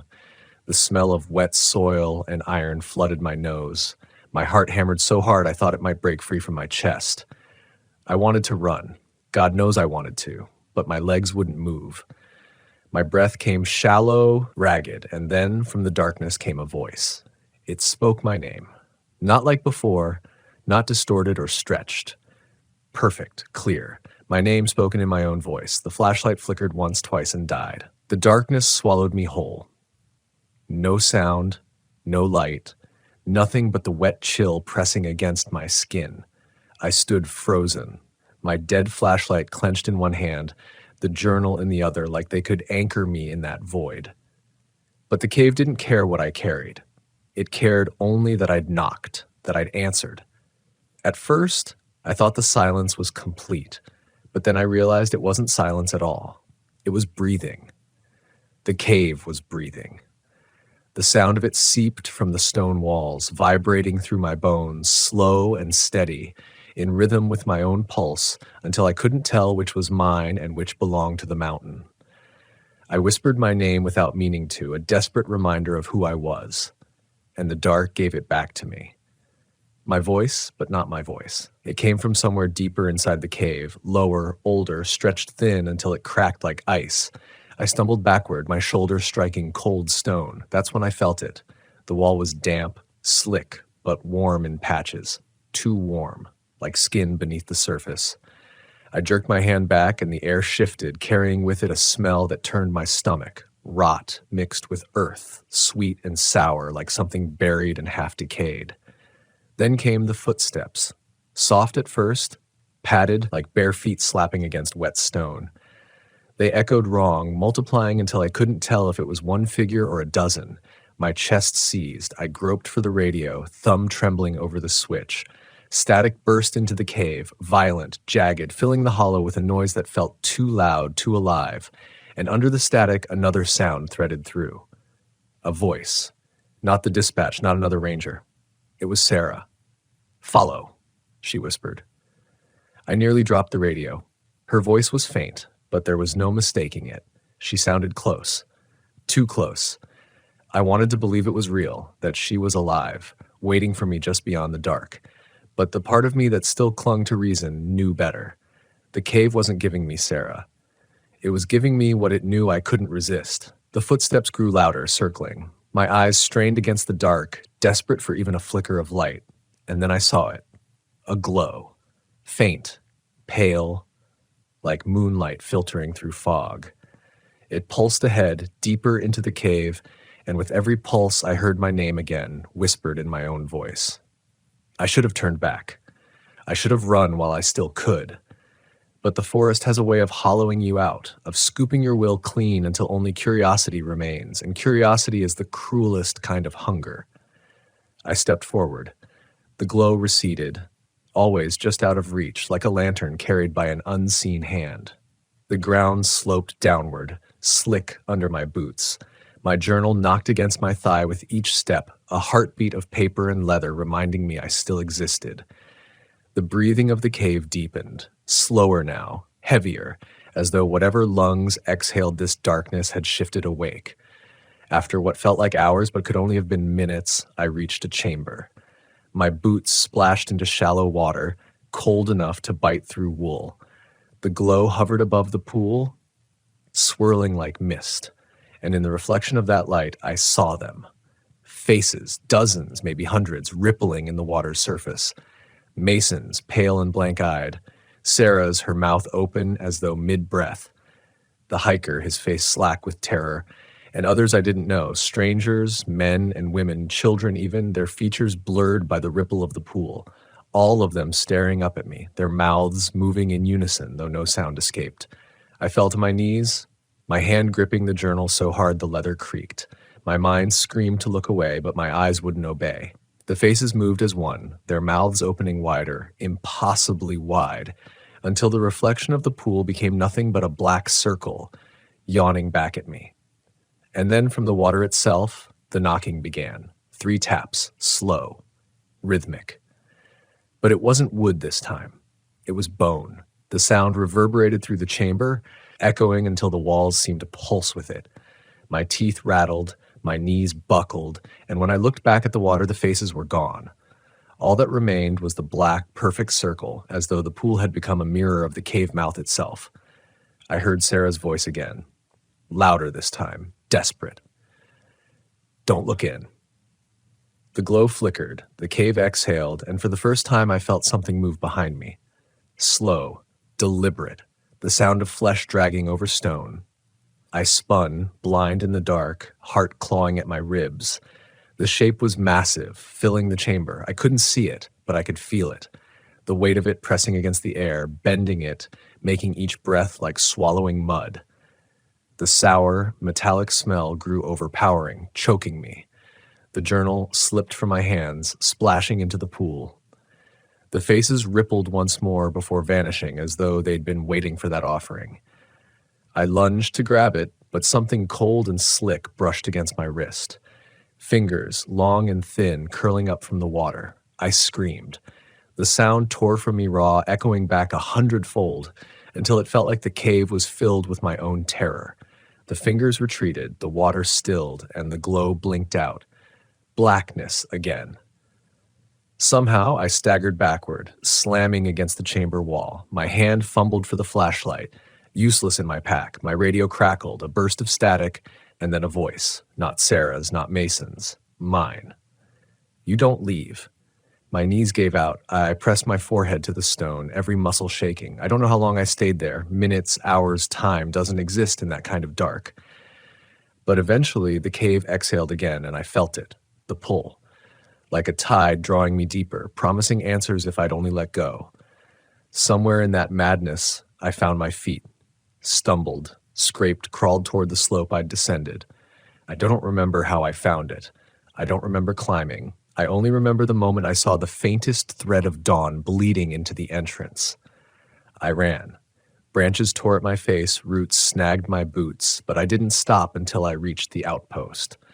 I collapsed just inside the door, chest heaving, skin clammy with sweat. The sun was high by then, light flooding the trees, but it didn't feel real. Nothing did. The journal was gone, swallowed by the cave. And yet, when I glanced at the table by the window, there it was, dry, untouched, lying open to a page I hadn't written. The words sprawled across it in jagged strokes, "The Last Ranger Seen Alive." When I first saw those words written in my journal, my mind fought to rationalize them. Maybe exhaustion had driven me to scrawl them in my sleep. Maybe the cave had stained me with some hallucination. But the letters weren't mine. They were jagged, crooked, etched into the paper as though by a hand too stiff, too ancient to hold a pen. I shut the journal and shoved it into the drawer. Out of sight, out of reach, but not out of mind. The other rangers noticed the change in me, and this time they didn't bother to hide it. They'd whisper when they thought I couldn't hear, questioning if I was fit for duty. I saw the doubt in their eyes when I returned from patrols hollow-eyed, clothes damp with sweat, hands trembling even when the air was still. One evening, I sat by the fire with 2 of them, both younger, both too new to understand what it meant when the forest grew quiet. They joked, passed a flask between them, and asked me about the cave, the one Mason vanished near, the one Sarah had drawn. "Just a hole in the rock," I muttered, though even I didn't believe it. They pressed, laughing. One of them knocked on the armrest of his chair, 3 slow taps, mocking. I nearly lunged at him. My hand shot out, gripping his wrist before he could pull it back. The laughter drained from his face. He looked at me like I wasn't his superior anymore, but something dangerous, something unstable. I let him go, stood, and left the fire without a word. Behind me, I could hear them murmuring, their voices dipping low, not with fear of the forest, but of me. The next morning, I woke to the sound again. Not at the door this time, not the window. It came from beneath me. 3 hollow knocks echoing through the cabin floorboards, vibrating up through the bed frame. My stomach twisted. I grabbed the lantern and crouched, pressing my ear to the planks. The knocks came again, louder this time, like something was moving in the crawl space beneath the cabin. I forced myself outside, lantern trembling in my hand. The ground was soft from recent rain, mud clinging to my boots. I circled the cabin, half expecting to find an animal burrowed under the foundation. But there was nothing. No tracks, no holes, only a faint impression in the earth, wide and round, as though something massive had pressed against it from below. That day, I told myself I'd quit. Hand in the badge, leave the forest, put the cave behind me. But the woods don't let you go that easy. The very thought of leaving filled me with a dread heavier than the cave itself, as though the moment I stepped beyond the tree line, something would follow. That night I dreamed again. I was in the cave, but not as myself. I saw through Mason's eyes, stumbling deeper into the tunnels. My breath came ragged, each exhale trailing white mist. Ahead the glow flickered, and Sarah's voice called to me, "Don't knock back." Then the dream shifted. I was Sarah now, crouched in the chamber by the pool. The faces stared up, mouths wide, and the water rose higher, lapping at my knees. My journal, not hers, not Mason's, floated in the black. When I reached for it, the hands rose again, slick fingers wrapping around my arms, dragging me under. I woke thrashing. The blanket tangled around me like vines. My mouth was full of the taste of dirt. My fingernails bled. When I turned on the lantern, I saw streaks of mud across the floorboards leading from the door to the bed. But the door was locked. The others stopped visiting after that. I couldn't blame them. My voice had grown hoarse from muttering to myself, trying to convince my own shadow not to move when I wasn't looking. My skin itched constantly as if the cave had left spores in me. Even food tasted wrong, metallic like the smell of the pool. And then came the report. Another disappearance. This time, not a hiker, not a ranger, but a logging crewman who'd wandered into the restricted zone. His coworkers said he'd been complaining about sounds in the timber, knocks that followed him from tree to tree. When they turned their backs for a moment, he was gone. No tracks, no tools, just his hard hat resting upside down at the mouth of a cave none of them swore had been there before. They brought me in to investigate, but I knew better. This wasn't a job anymore. This was an invitation. I walked with the crew up the slope, the chainsaws quiet, their boots crunching nervously against the frost. They were men used to noise, to machines drowning out the forest. Silence unsettled them, but for me it was worse. I knew silence meant the forest was paying attention. When we reached the spot, I nearly collapsed. The cave was there, wide and yawning, but not the same one I'd entered before. This one was higher, its entrance jagged, as if torn open overnight.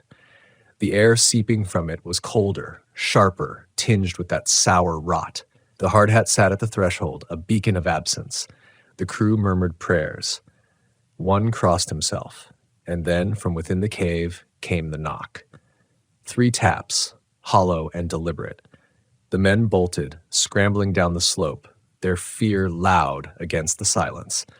But I didn't move. I stood rooted, every muscle straining against the pull of that sound. It was stronger now, more insistent, like the forest knew I was close to surrender. When I finally staggered back to the outpost, I found the journal waiting again. Another page written in that crooked hand, the ink so dark it bled through the paper. They are not lost, they are becoming. I tore the page free and burned it in the lantern flame, watching the ash curl upward into the rafters.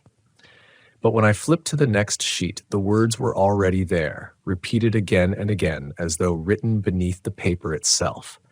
They are not lost, they are becoming.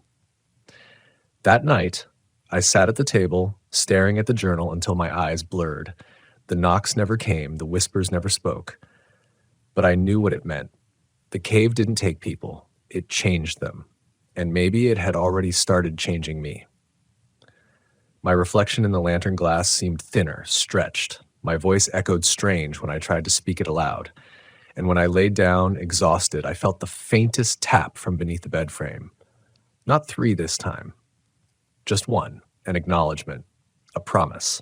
When morning came, the forest outside was silent. No birds, no wind, just the steady weight of something waiting. And I knew, without doubt, that the next knock would be the last I heard as myself. The days bled together after that. I stopped checking the radio on schedule. I stopped reporting in my patrol logs. Food went untouched on the counter until it spoiled, and the sour reek of it only made the cabin smell more like the cave. The other rangers stopped visiting, stopped asking questions. Whether by order or by instinct, they left me alone on that ridge, and that was exactly what the forest wanted. The silence grew thick, heavier than any snowfall. It coated everything. My footsteps, my breath, even the scratching of my pen in the journal. At first, I thought the silence was emptiness, but it wasn't. It was full. So full it pressed into me, filled the cracks between my ribs, sank into the marrow. The knocks returned, but different this time. Not always 3, sometimes 1, sometimes 2, sometimes a stuttering rhythm I couldn't understand. They came from the trees, from the ground, from the cabin walls themselves. Once, they came from the ceiling. I lay in my bunk, staring upward as the wood trembled above me, the sound of heavy knuckles dragging from one end of the rafters to the other. I didn't run. I didn't shout. I just listened. And when the sound stopped, I whispered into the dark, "What do you want?" The reply came hours later, scrawled in the journal. "You already know." I stopped fighting the words, stopped tearing out the pages, stopped burning them. What was the point? The journal wasn't mine anymore. It was theirs. I began flipping through it like scripture, waiting for the next message, the next instruction. Sometimes entire pages appeared filled with lines, rows of crude stick figures kneeling before a black circle. Sometimes just a single phrase, "Knock back." The forest didn't test me anymore. It invited me. The caves multiplied, black mouths opening where there hadn't been caves before. Small ones, large ones, cracks barely wide enough for an arm. Every patrol I found another, and every patrol I stopped longer, listening to the breath that seeped from inside. Sometimes I thought I heard voices. Sometimes I thought I heard my own. One night, I hiked until the moon stood straight overhead. My legs ached, my lungs burned, but still I walked, drawn by something I couldn't resist. I reached a clearing where the trees thinned and the ground dipped into a wide basin, and there, ringed by roots and stone, was the largest cave I'd seen yet. Its mouth gaped wide enough to swallow the cabin whole. I stood at the threshold, lantern raised, and for the first time I felt no fear. Only a crushing familiarity, like coming home to a place I'd never lived but always belonged. The cave exhaled a mist that curled around my boots, damp and heavy, carrying with it the smell of rust and moss. And then I heard it, not knocks, not whispers, but singing, low, wordless, echoing from deep inside. It wasn't human, but it carried a rhythm that made my heart pound in time. I raised my hand and knocked. Once, twice, 3 times. The singing stopped. The echo came back, louder, harder, shaking the ground beneath me. 3 knocks, but not with wood, not with stone, with something vast, something that moved the very air. The cave's breath quickened, shallow, ragged, and I realized whatever was inside was awake now. I staggered back, lantern swinging. Shadows stretched long and bent wrong against the rocks. The song returned, no longer distant, but surrounding me, vibrating through my chest. I felt it press against my skull until my vision blurred. My knees buckled and I dropped into the dirt, hands pressed to my ears. The journal slid free of my pack and landed open in front of me. The pages turned on their own, faster and faster until they stopped, and a single sentence stared up at me. "You are the last ranger." The song swelled. My vision went white. When I woke, dawn painted the ridges in pale light. The cave mouth yawned silent, as though it had never made a sound. The journal lay closed by my side, its cover damp with dew. My throat ached like I'd been screaming all night. My hands were raw, dirt packed beneath every nail. And then I noticed my boots. They were wet, not from dew, not from mud. They dripped with black water, the same that had pooled in the chamber where the faces stared. I'd gone in. I didn't remember, but I had. I should have reported everything. I should have hiked down to the ranger station, turned in my badge, begged someone to drag me out of those woods. But I didn't. I couldn't. The silence followed me wherever I went, whispering beneath the wind. The other rangers began to vanish from their outposts one by one. At first, I thought they'd abandoned their posts out of fear, but the cabins were always left too neat, beds made, packs folded, like Sarah's, like Mason's, and on the walls, always the same message carved deep into the timber: don't knock back. By then, the warning meant nothing. I'd already done it, too many times. The forest knew me now. The caves knew me. And wherever I walked, I felt them beneath my boots, shifting like lungs under skin. The knocks grew louder, more insistent. Sometimes they followed me for miles, echoing between the trees. Once, in the gray hour before dawn, I woke to find myself standing at the trailhead with no memory of leaving the cabin. The journal was in my hands. My lantern was lit, and the page before me showed a crude map of the ridge, a black circle inked where no cave should have been. I followed it. I always followed.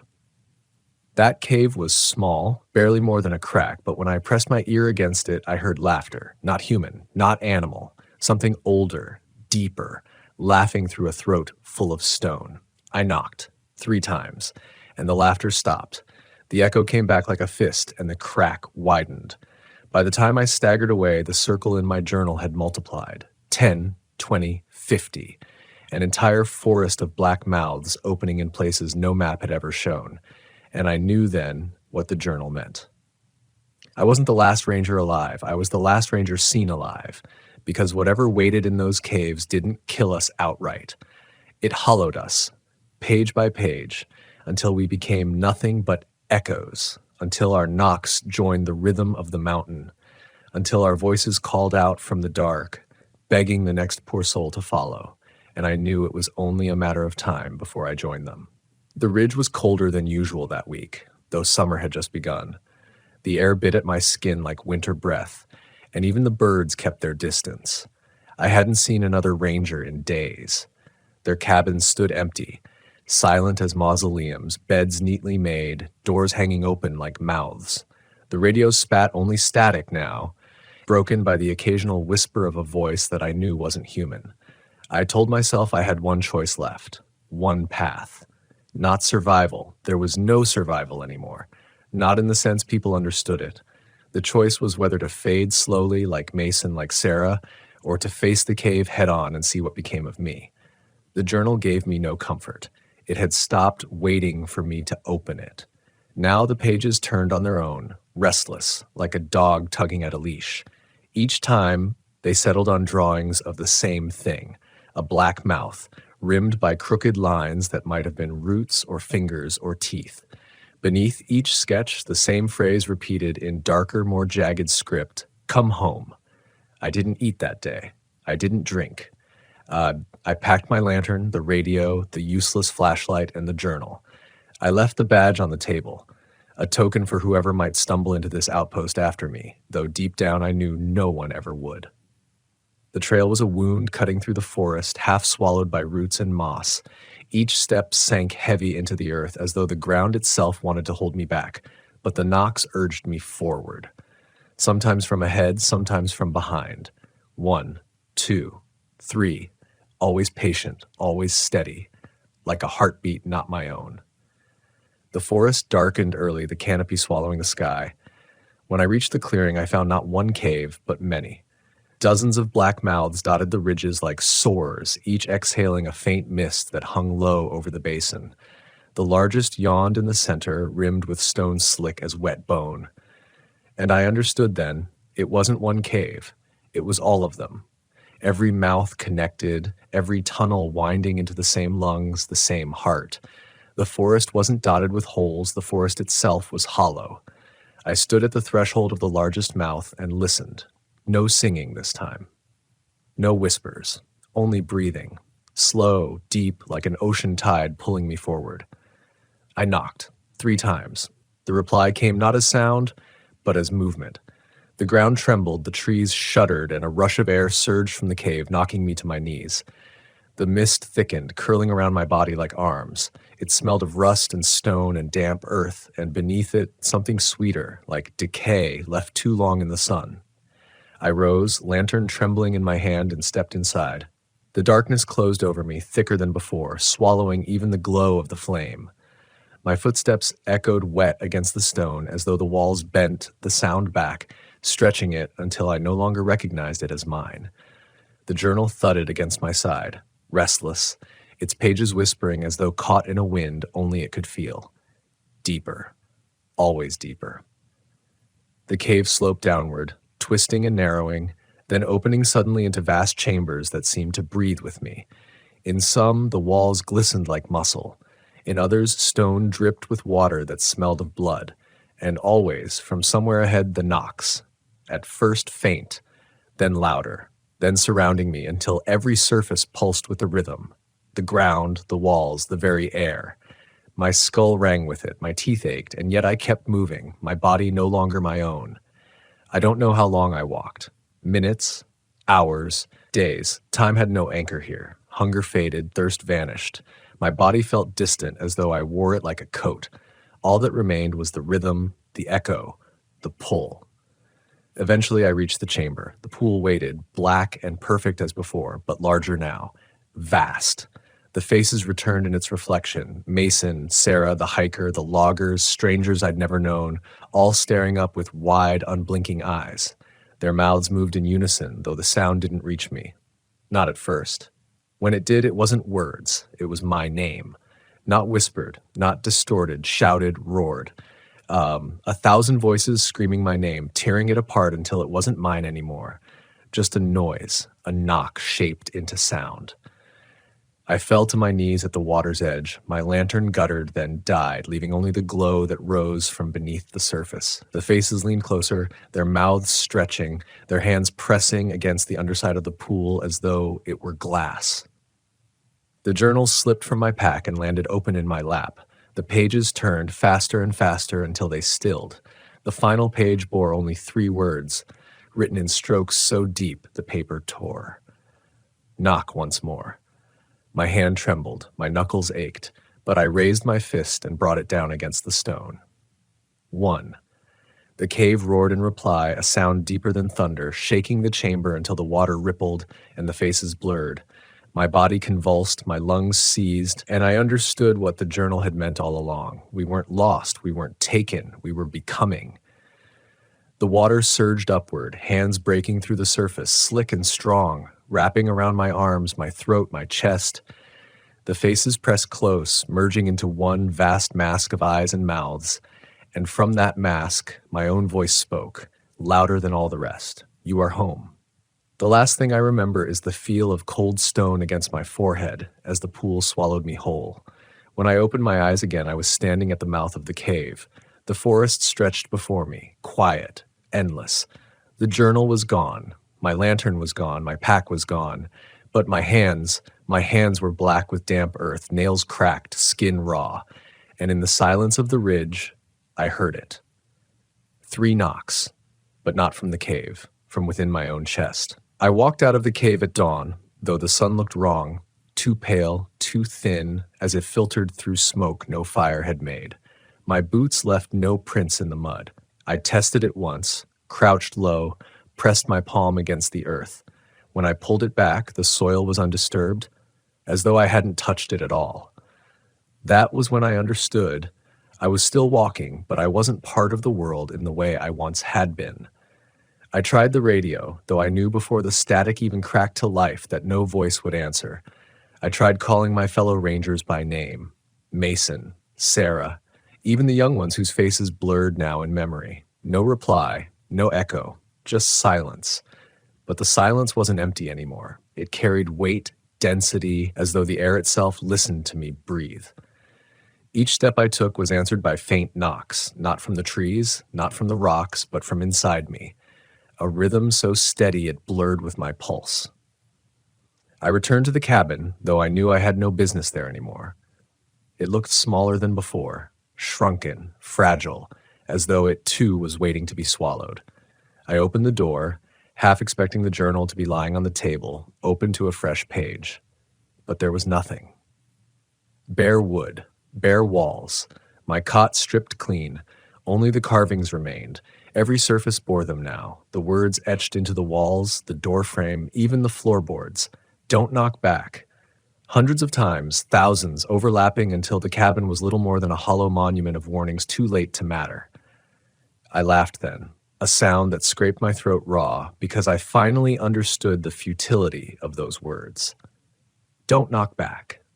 As if anyone could resist once the forest learned your name.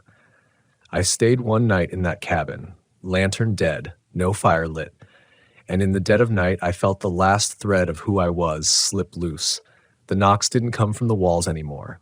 They didn't need to. They came from within my chest, steady as breath, patient as tide. I wasn't resisting anymore. The next morning, I left the cabin behind and walked deeper into the ridge, not to patrol, not to search, but to join. The forest seemed to shift with each step, trees leaning, shadows lengthening, roots curling aside as if guiding me.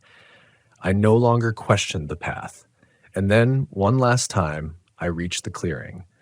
The basin of caves stretched before me, black mouths wide, each exhaling mist that curled upward into the pale sky. The sound rose from them in unison, no longer knocks, no longer whispers, but a rhythm older than speech. A heartbeat that belonged not to me, not to the earth, but to something buried far deeper. I stepped forward and the caves answered. The ground trembled, mist thickened, and from the shadows of those mouths, shapes began to stir, tall, thin, their movements jagged like marionettes pulled by unseen strings, faces blurred, stretched, stitched together from memory. Mason, Sarah, the hiker, the loggers, all of them and none of them, their mouths moving in unison, though no sound left their lips. They were not gone. They were not dead. They had become part of the rhythm. And now, so had I. The shapes turned to me, their eyes black pools reflecting nothing. And in their silence I heard the truth. There was no last ranger, only the next. Only another voice to join the choir of stone. I dropped to my knees, the earth vibrating beneath me. My name echoed from 100 mouths, warped and broken until it no longer resembled language. And then I answered, not with words, not with a scream, but with the only sound that mattered. 3 slow knocks against the ground. The rhythm welcomed me. The forest exhaled. The caves roared. And in that roar, I understood what legacy I would leave. Not a report, not a badge, not a name remembered on paper. My legacy was silence. My legacy was the sound of knuckles against stone, a rhythm passed from one ranger to the next, from one hiker to another, until the forest swallowed us all. If you ever walk these ridges, if you ever stand at the mouth of a cave and hear the knock, you'll think it's chance. You'll think it's an echo, a woodpecker, a trick of wind, but it isn't. It's me. It's Mason. It's Sarah. It's every ranger who came before, every soul who couldn't resist the pull of the dark. Don't knock back. That's the warning. That's the last lesson I can give. But I know you. I know your curiosity, your hunger. The silence will press too heavy. The darkness will whisper too sweet. And when you raise your hand, when you let your knuckles fall 3 times against the stone, the forest will know your name. And you will not be lost. You will be becoming. I can still feel the chill of that first morning, the kind that doesn't just seep through your jacket, but seems to burrow under your skin, curling around your spine and whispering that the forest is older than any story we tell about it. My name is Nathan, 32, and I've spent most of my life walking the backbones of the Appalachian Ranges, a forest ranger for nearly a decade. People think they understand the woods because they hike a few trails or camp under the open sky, but they don't. Not really, not until the silence starts speaking back. The forest I patrol is dense, a labyrinth of ancient oaks and maples so thick that sunlight rarely kisses the forest floor. Moss carpets everything, and the air carries the scent of decay and pine resin, an aroma that lulls you into false comfort even as it presses against your lungs. Locals talk about the place with a kind of fearful respect, avoiding it after dusk. They call it the Hollow, though no map will mark it. The Hollow has a way of swallowing paths, of bending what you know about the world into something unrecognizable. It was mid-October when I first sensed that something in the hollow didn't belong to any natural order. I was on my morning patrol, walking a service trail that winds through the heart of the forest, and I noticed the silence first. Not the usual quiet that blankets all forests in early light, but a suffocating absence. No wind through the treetops, no distant woodpecker, no rustle of small mammals. It was as if the forest itself had exhaled and then held its breath, waiting for me to notice. At first, I told myself it was foolishness. Years in the woods have a way of teaching you that the mind is the most dangerous predator. Fear doesn't live in the trees, it lives in the corners of your perception, waiting for shadows to fill it. I carried on, my boots crunching on the frost-bitten leaves, radio humming faintly against my chest. The hollow had been calm for hours, and I let my thoughts drift to simpler fears, an accident on the trail, a lost hiker. But then I heard it, a knock. Soft, deliberate, coming from somewhere off the trail, behind a stand of birches. One knock, then another, slow, measured, echoing against the hollow trunks like a heartbeat that didn't belong to me. My pulse spiked, and I froze, glancing around for the source, knowing the forest holds no doors to knock on. There was nothing, only the cold mist curling over the ground and the sharp scent of wet earth. The knocks came again, 3 this time, perfectly timed, deliberate in a way that made my teeth ache with the unnaturalness of it. I called into my radio, half expecting my fellow rangers to answer with a joke, but the line was dead. The static hissed and swallowed my words. The forest had claimed the sound. I moved closer to the birches, rationalizing that it must be a tree falling or a branch striking another, anything to explain what my instincts screamed wasn't natural. And then I saw it. A figure, or what my mind desperately tried to force into the shape of one. It stood at the edge of the trail, tall, hunched, limbs too long, with a movement that was jerky yet deliberate. I swear it froze in place when it noticed me, or perhaps I froze because I saw it. It wasn't human. That much was clear even in the dim, misted light. Broad shoulders, shadowed face, and a smell, something musky and sour, like wet animal and iron. A predator, yes, but something more. My training screamed at me to back up, to keep distance, to call for backup. But my boots were heavy, as though the earth itself had rooted me. The figure tilted its head as if curious, then disappeared into the trees with a silence that contradicted the size of its frame. I spent hours searching that section of the hollow, following broken branches, patches of disturbed earth, anything that might mark its passage. Nothing. No footprints, no scent beyond what lingered in the air, no trace that I could show anyone. By the time I returned to my station, my hands were shaking, my body still vibrating with adrenaline. I lied to my partner, laughed off what I saw as exhaustion, but alone in my bunk that night, I couldn't shake the feeling of being watched. Over the next few weeks, encounters grew more frequent. Sometimes it was just the sound, heavy footfalls in the distance, yet no one appeared when I ran to investigate. Other times, the evidence was physical. A tree ripped at its base, claw marks gouged into bark, deep and deliberate. I learned to track these disturbances in a way I never had to before, piecing together a puzzle that refused to make sense. And then came the hiker reports. People vanishing for hours, sometimes days, only to emerge disoriented and silent at the edge of the hollow. One woman described hearing whispers in the trees, voices coaxing her further in, and when she turned, a shadow with eyes like molten silver stared back at her before dissolving into the forest. My colleagues shrugged it off as imagination, but I knew what I had seen. I knew the hollow had rules, and I was beginning to learn them the hard way. Night patrols became exercises in endurance and mental fortitude. The forest at night is a living thing, and I felt it judging me. Sounds would shift, branches tapping like knuckles on a door, rustling leaves mimicking footsteps at the wrong distance, water dripping in impossible rhythms. On more than one occasion, I felt the presence right behind me. Breath hot against my neck, only to spin around and meet the emptiness of fog and tree trunks. Sleep was impossible. The forest refused to release its tension, and when I did drift off, I woke in cold sweats, heart pounding, every shadow a potential threat. One evening, I found myself at the edge of a cave that few locals dared approach. It was hidden behind a thicket, its mouth dark and yawning, and something about it pulled me in, not curiosity, not bravery, but a sense of inevitability. Inside, the air was thick and metallic, carrying the faint scent of decay, yet not from any animal I knew. Footsteps echoed in the hollow cavern, slow and rhythmic, though I was alone. And then I saw it, the unmistakable silhouette of that figure from weeks prior. It crouched deep in the shadows, taller than a man, limbs swinging in a grotesque imitation of human patience. Our eyes met, and for a heartbeat, I understood.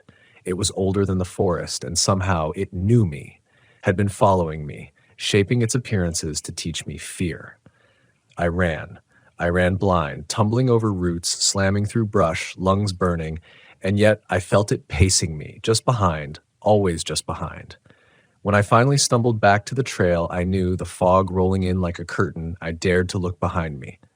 Nothing, only the forest, silent again, obedient in its illusion. From that night on, my patrols were a careful dance with reality. I learned to trust my instincts, to read the forest in ways my colleagues dismissed. Every crack of a branch, every shadow, every unnatural silence became a signal. I took to leaving markers, subtle signs for myself, paths traced in chalk or tape, because the hollow had a habit of swallowing the familiar. And through it all, I learned patience, humility, and a fear that was not panic but respect. The kind of fear that keeps you alive, the kind that teaches you that some mysteries are beyond human comprehension. Even now, I feel its presence sometimes, not in the open, but in the whispers of the trees when the wind dies, in the way shadows pool against the rocks in impossible angles, in the way the cave calls to me in dreams. I cannot explain it fully, cannot rationalize it into reports or evidence, and yet I know it is real. The hollow exists beyond our understanding, and those of us who walk its trails learn quickly that bravery is not the absence of fear, but the decision to move forward despite it. The weeks that followed were a study in quiet obsession. I couldn't escape the hollow, and I didn't want to. There was a pull, subtle but insistent, like gravity I hadn't known existed. I started arriving at the station before dawn, leaving long after the sun had dipped behind the ridges, wandering deeper than I ever had before. My colleagues noticed my absence, my distracted air, but I brushed it off with practiced casualness. None of them had the patience, or perhaps the courage, to see what lurked beyond the well-trodden trails. It was on one of these late excursions that I first heard it clearly, in a way that no rational explanation could account for. I had stopped by an abandoned ranger cabin near the center of the hollow, one I had passed countless times but never entered.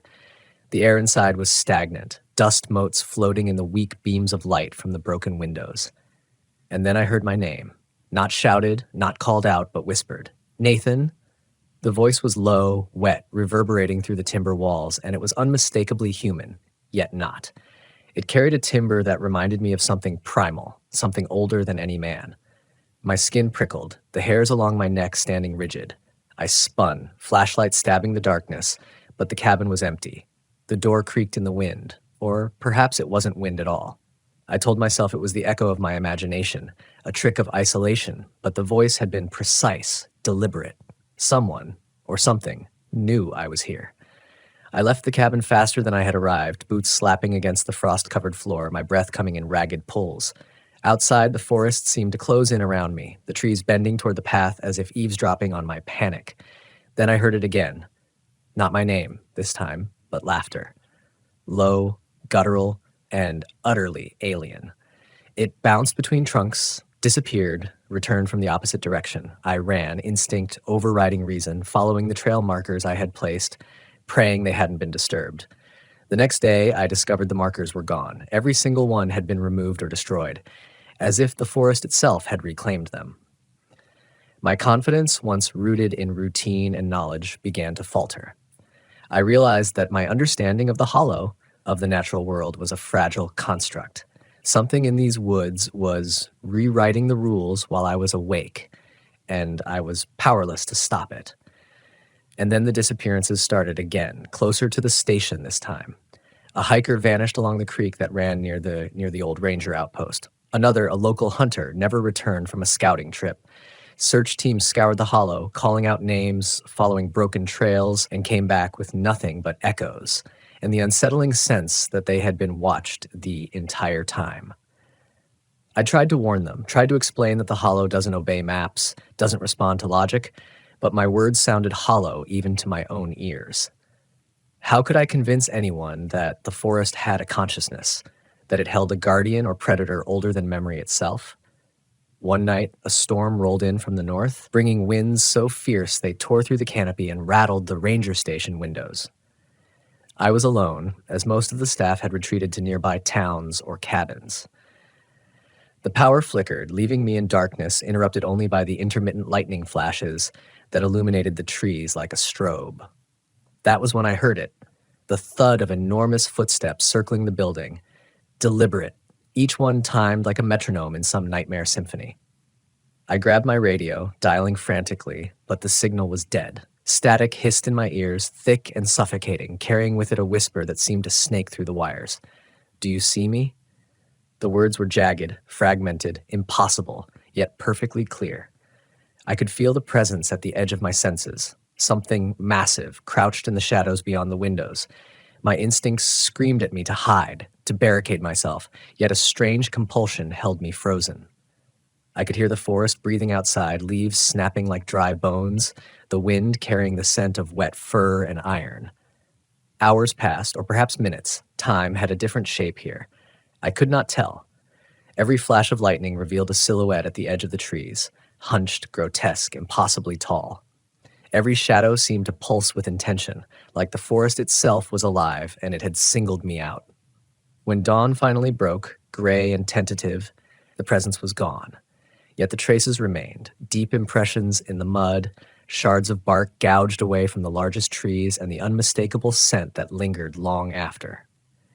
By then, I had stopped trying to rationalize. The hollow had claimed its own rules, and I was learning them in ways that left me exhausted, wary, and unsettled to the core. I began keeping a detailed journal, documenting every sound, every movement, every scent. Sometimes it felt like a lifeline, a tether to the world outside, but more often it was a chronicle of terror. Each entry began with meticulous care and ended with shaky, almost unreadable scrawls as fear bled into panic.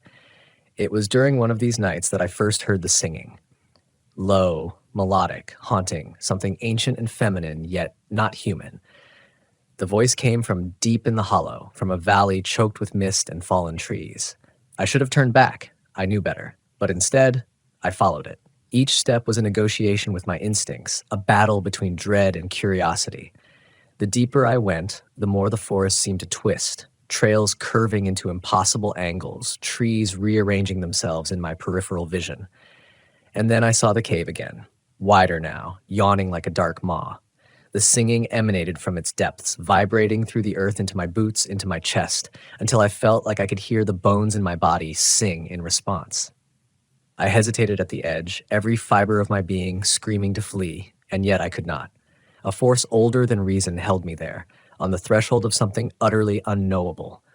Inside, the air was thick, warm, smelling of earth and decay, and the voice continued, drawing me further. Shadows moved with a life of their own, stretching and twisting in impossible ways. I glimpsed the figure again, crouched in a corner, its eyes reflective in the dim light, staring at me with a comprehension that made my heart thud painfully. This time, it didn't flee. It watched. It waited. And I understood that it had been here all along, waiting for me to arrive, learning my rhythms, cataloging my fear. I turned to leave, but the forest outside had vanished. The walls of the cave shifted, growing taller, enclosing me. Panic surged, yet a voice in my head, my own, yet not entirely, urged me to step deeper, to confront the fear instead of fleeing it. I followed, every step a negotiation with terror, until I reached a chamber that felt like the center of the forest's consciousness. The singing stopped, replaced by a silence so profound it pressed against my skull. Then, from the darkness, the figure moved. Not toward me, but around me, circling in a slow, deliberate dance that filled the space with a rhythm I could feel in my chest. I saw its limbs bend in ways that no human body could manage, saw the shadows cling to it as if it commanded the very air. And in that moment, I realized something fundamental. The hollow was not malevolent. It was a force of nature, a consciousness older than any man, indifferent to our petty notions of right and wrong. Fear existed only because I imposed it upon myself, because I tried to interpret it in human terms. Hours, or maybe days, passed before I found my way back to the trail. The forest outside was calm again, the mist lifting, the birdsong returning as though no time had elapsed. I stumbled back to the station, exhausted, my mind teetering on the edge of comprehension. I didn't speak of what I had seen. Couldn't. Words are poor instruments for such experiences. But I carried it with me, a lesson etched into the marrow of my bones. The forest has its own logic, its own guardians, and those who walk its paths must learn to listen before they act. Even now, as I patrol the hollow, I do so with a mixture of respect and fear. Each snap of a twig, each rustle of leaves, each whisper of wind is a reminder that the world is vaster, stranger, and more complex than we allow ourselves to believe. I am a ranger, yes, but here I am a student as well, learning lessons that no manual, no training, and no story could ever teach. The hollow waits for those who wander too boldly, who assume the woods are merely trees and trails. It tests you, reshapes you, and forces you to confront the limits of reason. And perhaps that is its true purpose, not to harm, but to awaken, to strip away the illusions of safety, to reveal what lies beneath the thin veneer of human understanding. After that night in the cave, nothing in the hollow felt familiar anymore. The trails I had walked for years twisted beneath my boots as though the forest itself had remembered my fear and reshaped the paths to suit it. I could no longer rely on maps or markers. I could only rely on instinct, and even that seemed like a fragile shield against the consciousness that lingered behind every tree in every shadow. The locals, unaware of what I had encountered, continued to disappear.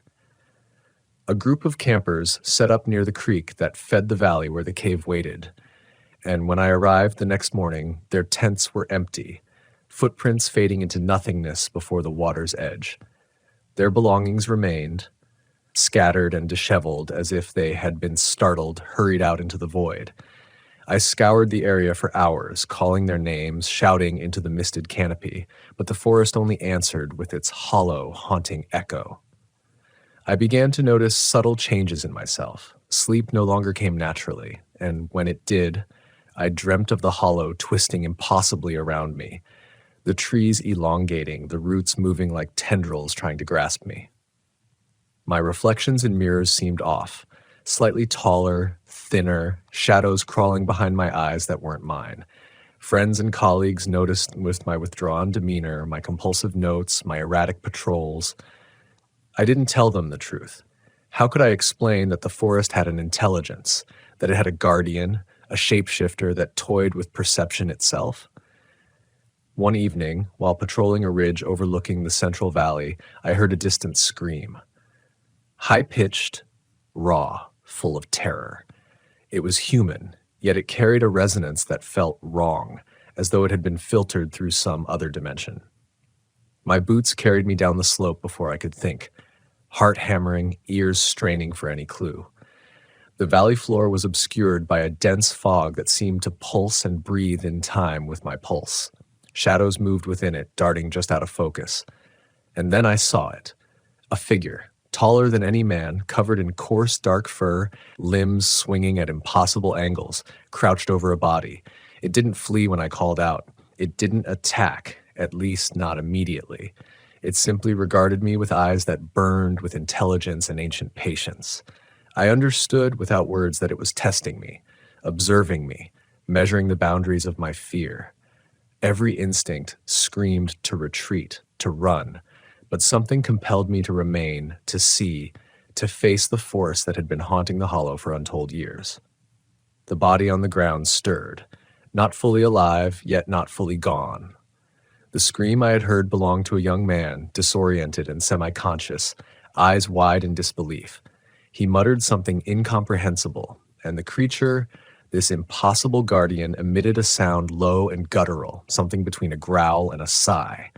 I saw it gesture toward him, a slow, deliberate motion that radiated authority. And then, astonishingly, it stepped back, melting into the fog as if it had never been there, leaving the man unharmed, bewildered, and terrified. I helped him to his feet, trying to calm him, trying to explain, but words felt hollow against the enormity of what we had both witnessed. We climbed back to the trail, and only then did the fog begin to dissipate. He never spoke of it again, not to authorities, not to anyone. And I understood why. Some truths are unbearable. Some truths are not meant for sharing. After that encounter, I realized I had crossed a threshold. The hollow no longer felt like a place I could patrol with any sense of mastery. It was alive, and I was merely an observer in its intricate, incomprehensible design. I began journaling obsessively, not just for record, but as a lifeline to preserve my sanity. Each day, I noted the disturbances, the sounds, the shadows, the peculiar shifts in the forest's architecture, hoping to detect patterns. Sometimes, the entries were methodical, logical. Other times, they were frantic, scrawled in ink-stained fingers, a testament to the psychological strain that grew heavier with each encounter. One night, while inspecting a ridge near the old ranger tower, I heard a sound that froze me in place. A knock, 3 times in perfect rhythm, emanating from behind a dense cluster of pines. It was identical to the first knock I had heard weeks ago, the one that had set me on this path of obsession. My heart raced, muscles locked in a blend of fear and recognition. I stepped forward cautiously, flashlight cutting through the darkness, and glimpsed the figure again, larger than before, almost skeletal in its proportions, shadowy fur rippling in the dim light. I raised my radio, hoping, wishing, needing it to work. Nothing. Just static. I called out its name, an instinctive, irrational thing. But of course it did not answer. It simply stood, watching, calculating. Then it moved, deliberately circling me, the earth trembling beneath its steps. Fear erupted, primal and absolute, and I ran, boots striking roots and rocks, breath sharp and shallow.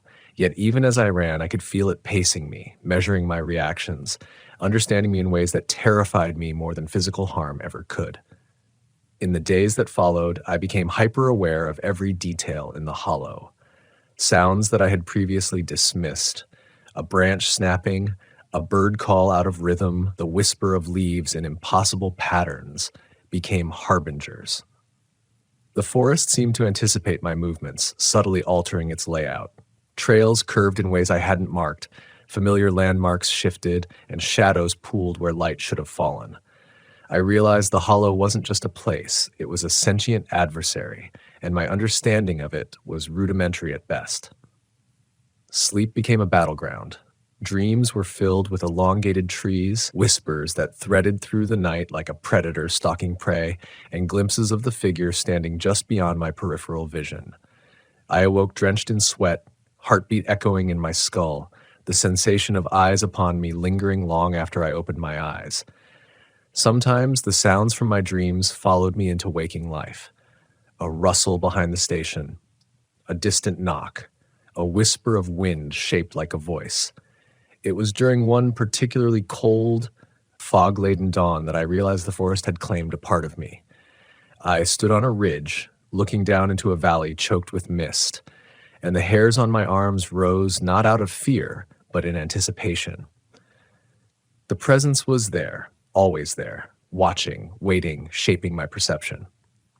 I understood then that my role as a ranger was no longer to protect the forest, at least not in the traditional sense. My role was to observe, to endure, to navigate the hollow's living logic, and to survive the lessons it imposed. I returned to the cave once more, compelled by a mix of dread and curiosity I could no longer resist.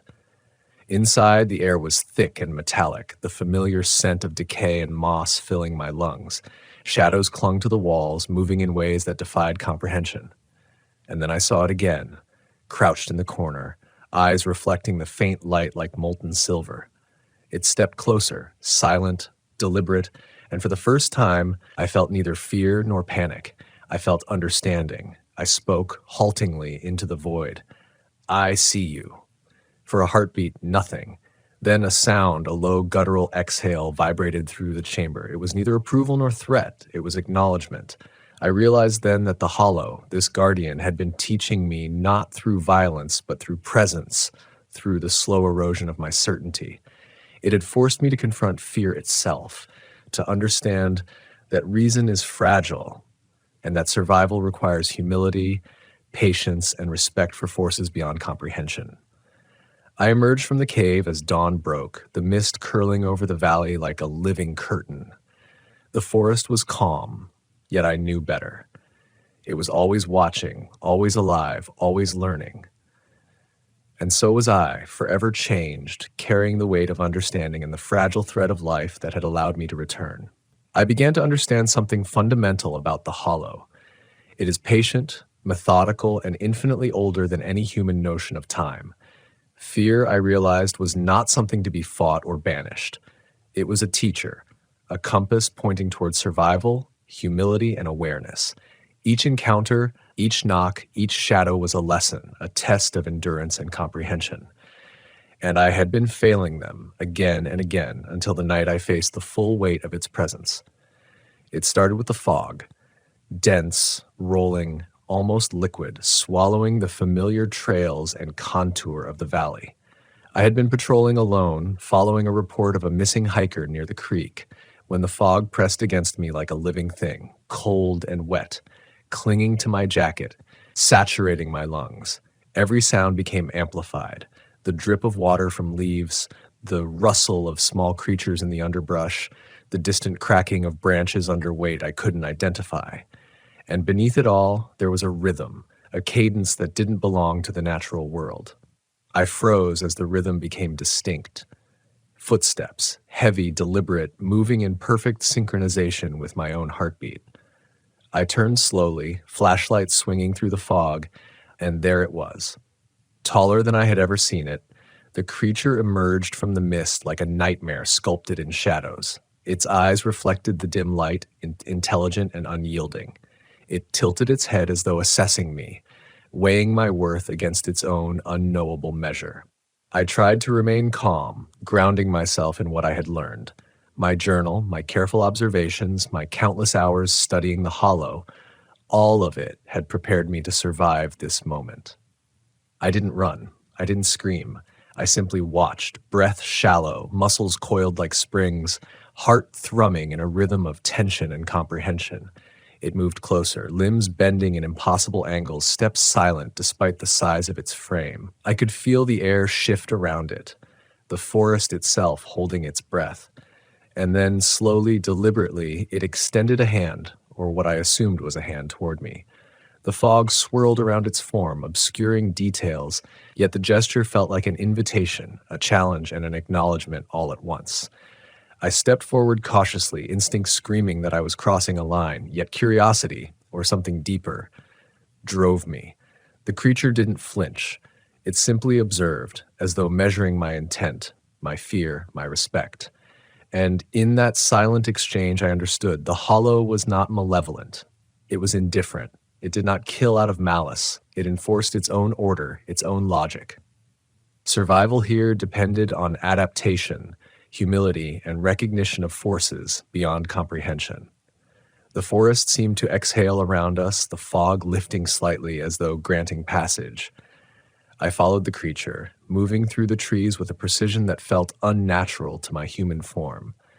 Shadows danced at the edges of my vision, whispering secrets of the hollow that my mind could barely process. Every step brought me deeper into the valley, into areas no map marked, paths that seemed to shift behind me, erasing all trace of my passage. Hours passed, or maybe minutes. Time in the hollow is a fluid concept. The creature finally stopped at the mouth of a ravine where the trees parted to reveal a clearing I had never seen. The ground was littered with stones and roots, and at the center was a small bubbling spring. The water reflected the sky, distorted and shimmering, and I could see my own reflection, but it was not mine entirely. Shadows moved within it, and for a moment I glimpsed the creature's reflection as well, taller, darker, impossibly ancient. It lingered there for what felt like an eternity. and I realized I had been holding my breath. When I exhaled, the sound seemed to carry across the clearing, mingling with the rustle of leaves and the distant drip of water. The creature did not attack, did not retreat. It simply regarded me. And in that look, I understood that the hollow had not been my adversary. It had been my teacher. I thought of the missing hikers, the frightened campers, the disoriented hunters. The hollow had tested them too in ways that I could not fully comprehend. Some it allowed to leave, others it claimed for reasons beyond human understanding. Survival was not guaranteed. Understanding was not guaranteed. But respect, humility, and awareness, those were the currency the hollow demanded, and those were the lessons I had finally begun to learn. When I finally returned to the main trail, the fog had lifted completely. The forest seemed quieter, calmer, as though acknowledging the passage of one who had survived its crucible. I made my way back to the ranger station, exhausted but resolute. My journal, once a frantic collection of scrawled notes, had become a disciplined record of observation and understanding. I realized that I was no longer patrolling merely to protect hikers or enforce regulations. I was walking the hollow's paths to bear witness, to interpret, to survive with awareness. The months that followed were different.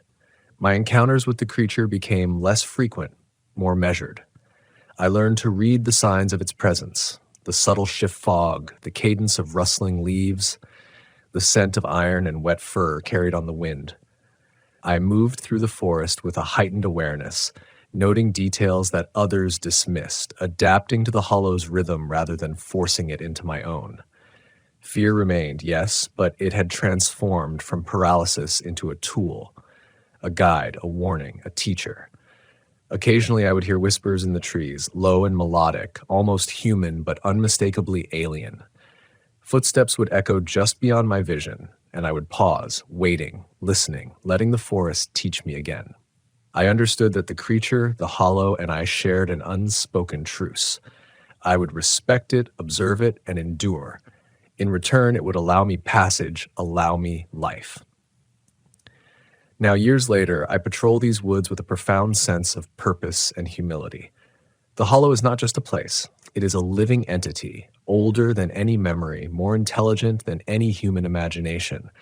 Its lessons are etched into the marrow of my bones, in the rhythm of my heartbeat, in the way I move silently through shadowed trails.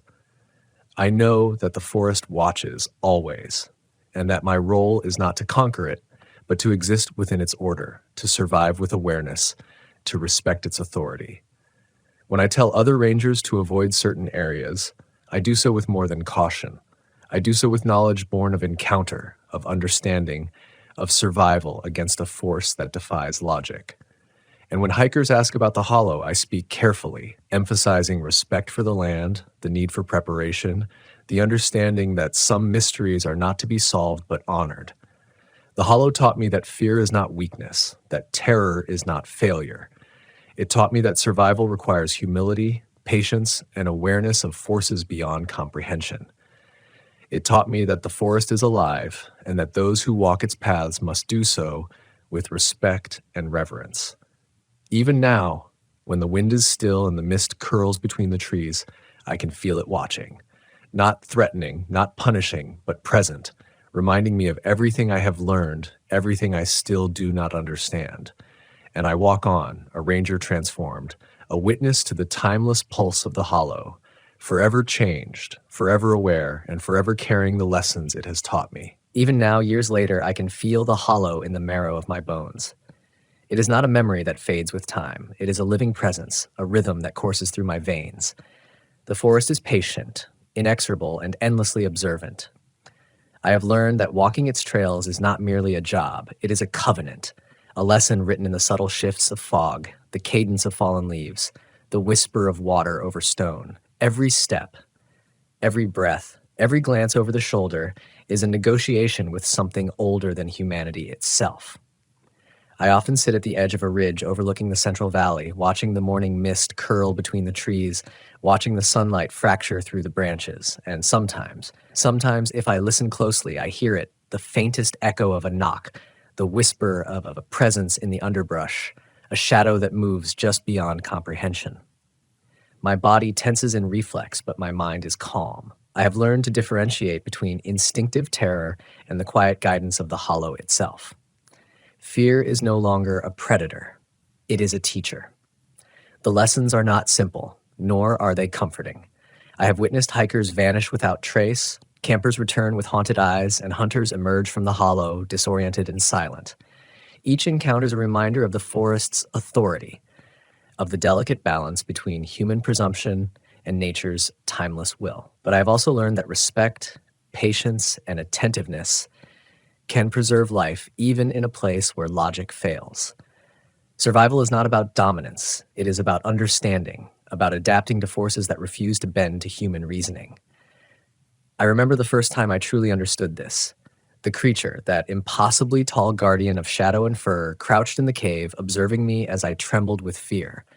I had no weapons, no advantage, no ability to command or control. All I had was presence, my attention, my awareness, my willingness to acknowledge the forest on its own terms.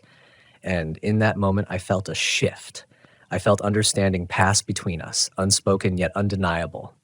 The hollow was not malevolent. It was indifferent. My fear had taught me nothing until I embraced it, until I walked willingly into the unknown, until I accepted my place in its vast, eternal order. Since then, I have walked these trails with humility and reverence. I have learned to read the subtle language of the hollow, the way the fog drifts unnaturally along a ravine, the irregular cadence of a snapping branch, the fleeting glimpse of something that should not exist. Each observation is a thread in the larger tapestry of survival, a guidepost in a world where maps and compasses fail. I have learned to trust my instincts without succumbing to panic, to respect the forest without fearing it blindly, and to acknowledge the intelligence that governs its every shadow. There are nights when the wind is still, when the mist hangs heavy over the valleys, and the hollow seems to watch with patient curiosity. I feel its presence in the small details, a leaf that falls against the rhythm of the breeze, a shadow that lingers longer than the light permits, a sound that echoes too deliberately through the trees. And sometimes, just for a moment, I see it. Eyes like molten silver, limbs bending impossibly, observing me not with malice, but with recognition. It is a reminder that I am never truly alone, that the hollow is always awake, always teaching, always testing. I've come to accept that I will never fully understand it. The forest, the creature, the rhythms of the hollow, they exist beyond human comprehension. And yet in that acceptance, I have found clarity. My role is not to conquer, to rationalize, or to explain. My role is to witness, to endure, and to carry forward the lessons I have learned. Fear is inevitable. Terror is natural. But survival, understanding, and respect are choices. Choices that define not just my life, but my character, my awareness, my very being. Sometimes I return to the cave, guided not by curiosity, but by a sense of necessity. I walk its darkened halls with care, noting the subtle changes in the shadows, the faint shifts in the air, the way the stones themselves seem to hum with life. And sometimes the creature appears, crouched, silent, its gaze penetrating the dim light.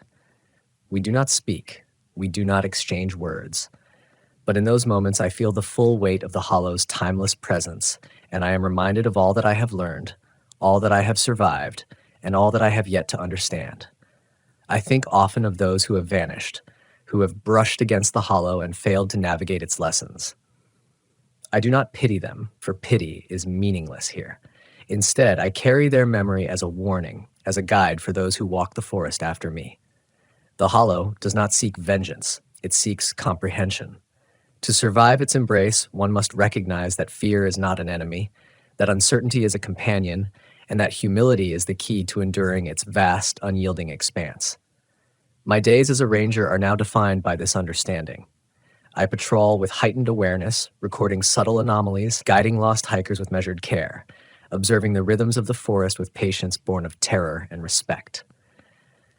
I speak less of the hollow to others, for few could comprehend its scale or intention. And yet, in every shadow, in every mist, in every whisper of leaves, I carry the memory of my encounters, the lessons of survival, and the knowledge that the forest watches always. Even now, when I pause at a ridge and the wind carries the faintest whisper of its presence, I do not recoil. I inhale, steady my heart, and move forward, walking deliberately, acknowledging that I am part of something greater, something ancient, something beyond understanding. The hollow has taught me that fear is a tool, not a curse, that awareness is survival, and that respect is life itself. And so I walk its trails with reverence, with caution, and with understanding. I carry the stories, the lessons, and the memory of every shadow that has crossed my path. I patrol the hollow not as a conqueror, but as a witness, as a student of its timeless wisdom, and as a guardian of those who would unknowingly step into its depths. The forest that even park rangers refuse to patrol is not evil. It is a teacher. It is a mirror of fear, a crucible of survival, and a repository of mysteries older than humanity. Those who enter it without respect may never return. Those who enter with awareness, humility, and reverence may survive, may learn, and may carry its lessons beyond the trees. And I have learned them, etched into my bones, my heartbeat, my perception of the world. I have survived the hollow not by strength, but by understanding. I have endured not by mastery, but by humility. I have faced the terror that lives in shadows and emerged not unscathed, but transformed. Every morning, as the sun filters through the canopy, illuminating the moss and the fallen leaves, I walk the trails with a sense of purpose that is deeper than pride, stronger than fear. I listen to the whispers of the forest, I observe the rhythm of its shadows, and I carry the awareness that life is fragile, that reason is limited, and that respect is the key to enduring the unknown. The hollow has no end. Its lessons are infinite, its patience eternal. And I, a forest ranger forever marked by its presence, continue to walk its paths, to witness, to endure, and to teach through example the truth I have learned, that fear, when faced and understood, becomes knowledge, that terror, when respected, becomes guidance, and that survival is not mere chance, but the result of humility, awareness, and reverence for forces far greater than ourselves. I step forward, boots pressing into the earth that has taught me more than any human ever could, and I feel the hollow's gaze upon me, not threatening, not punishing, but present, patient, eternal. And in that presence, I am reminded of everything I have learned, everything I have endured, and everything I must continue to honor. The forest waits, as it always has, and I walk its paths, a witness, a student, and a survivor.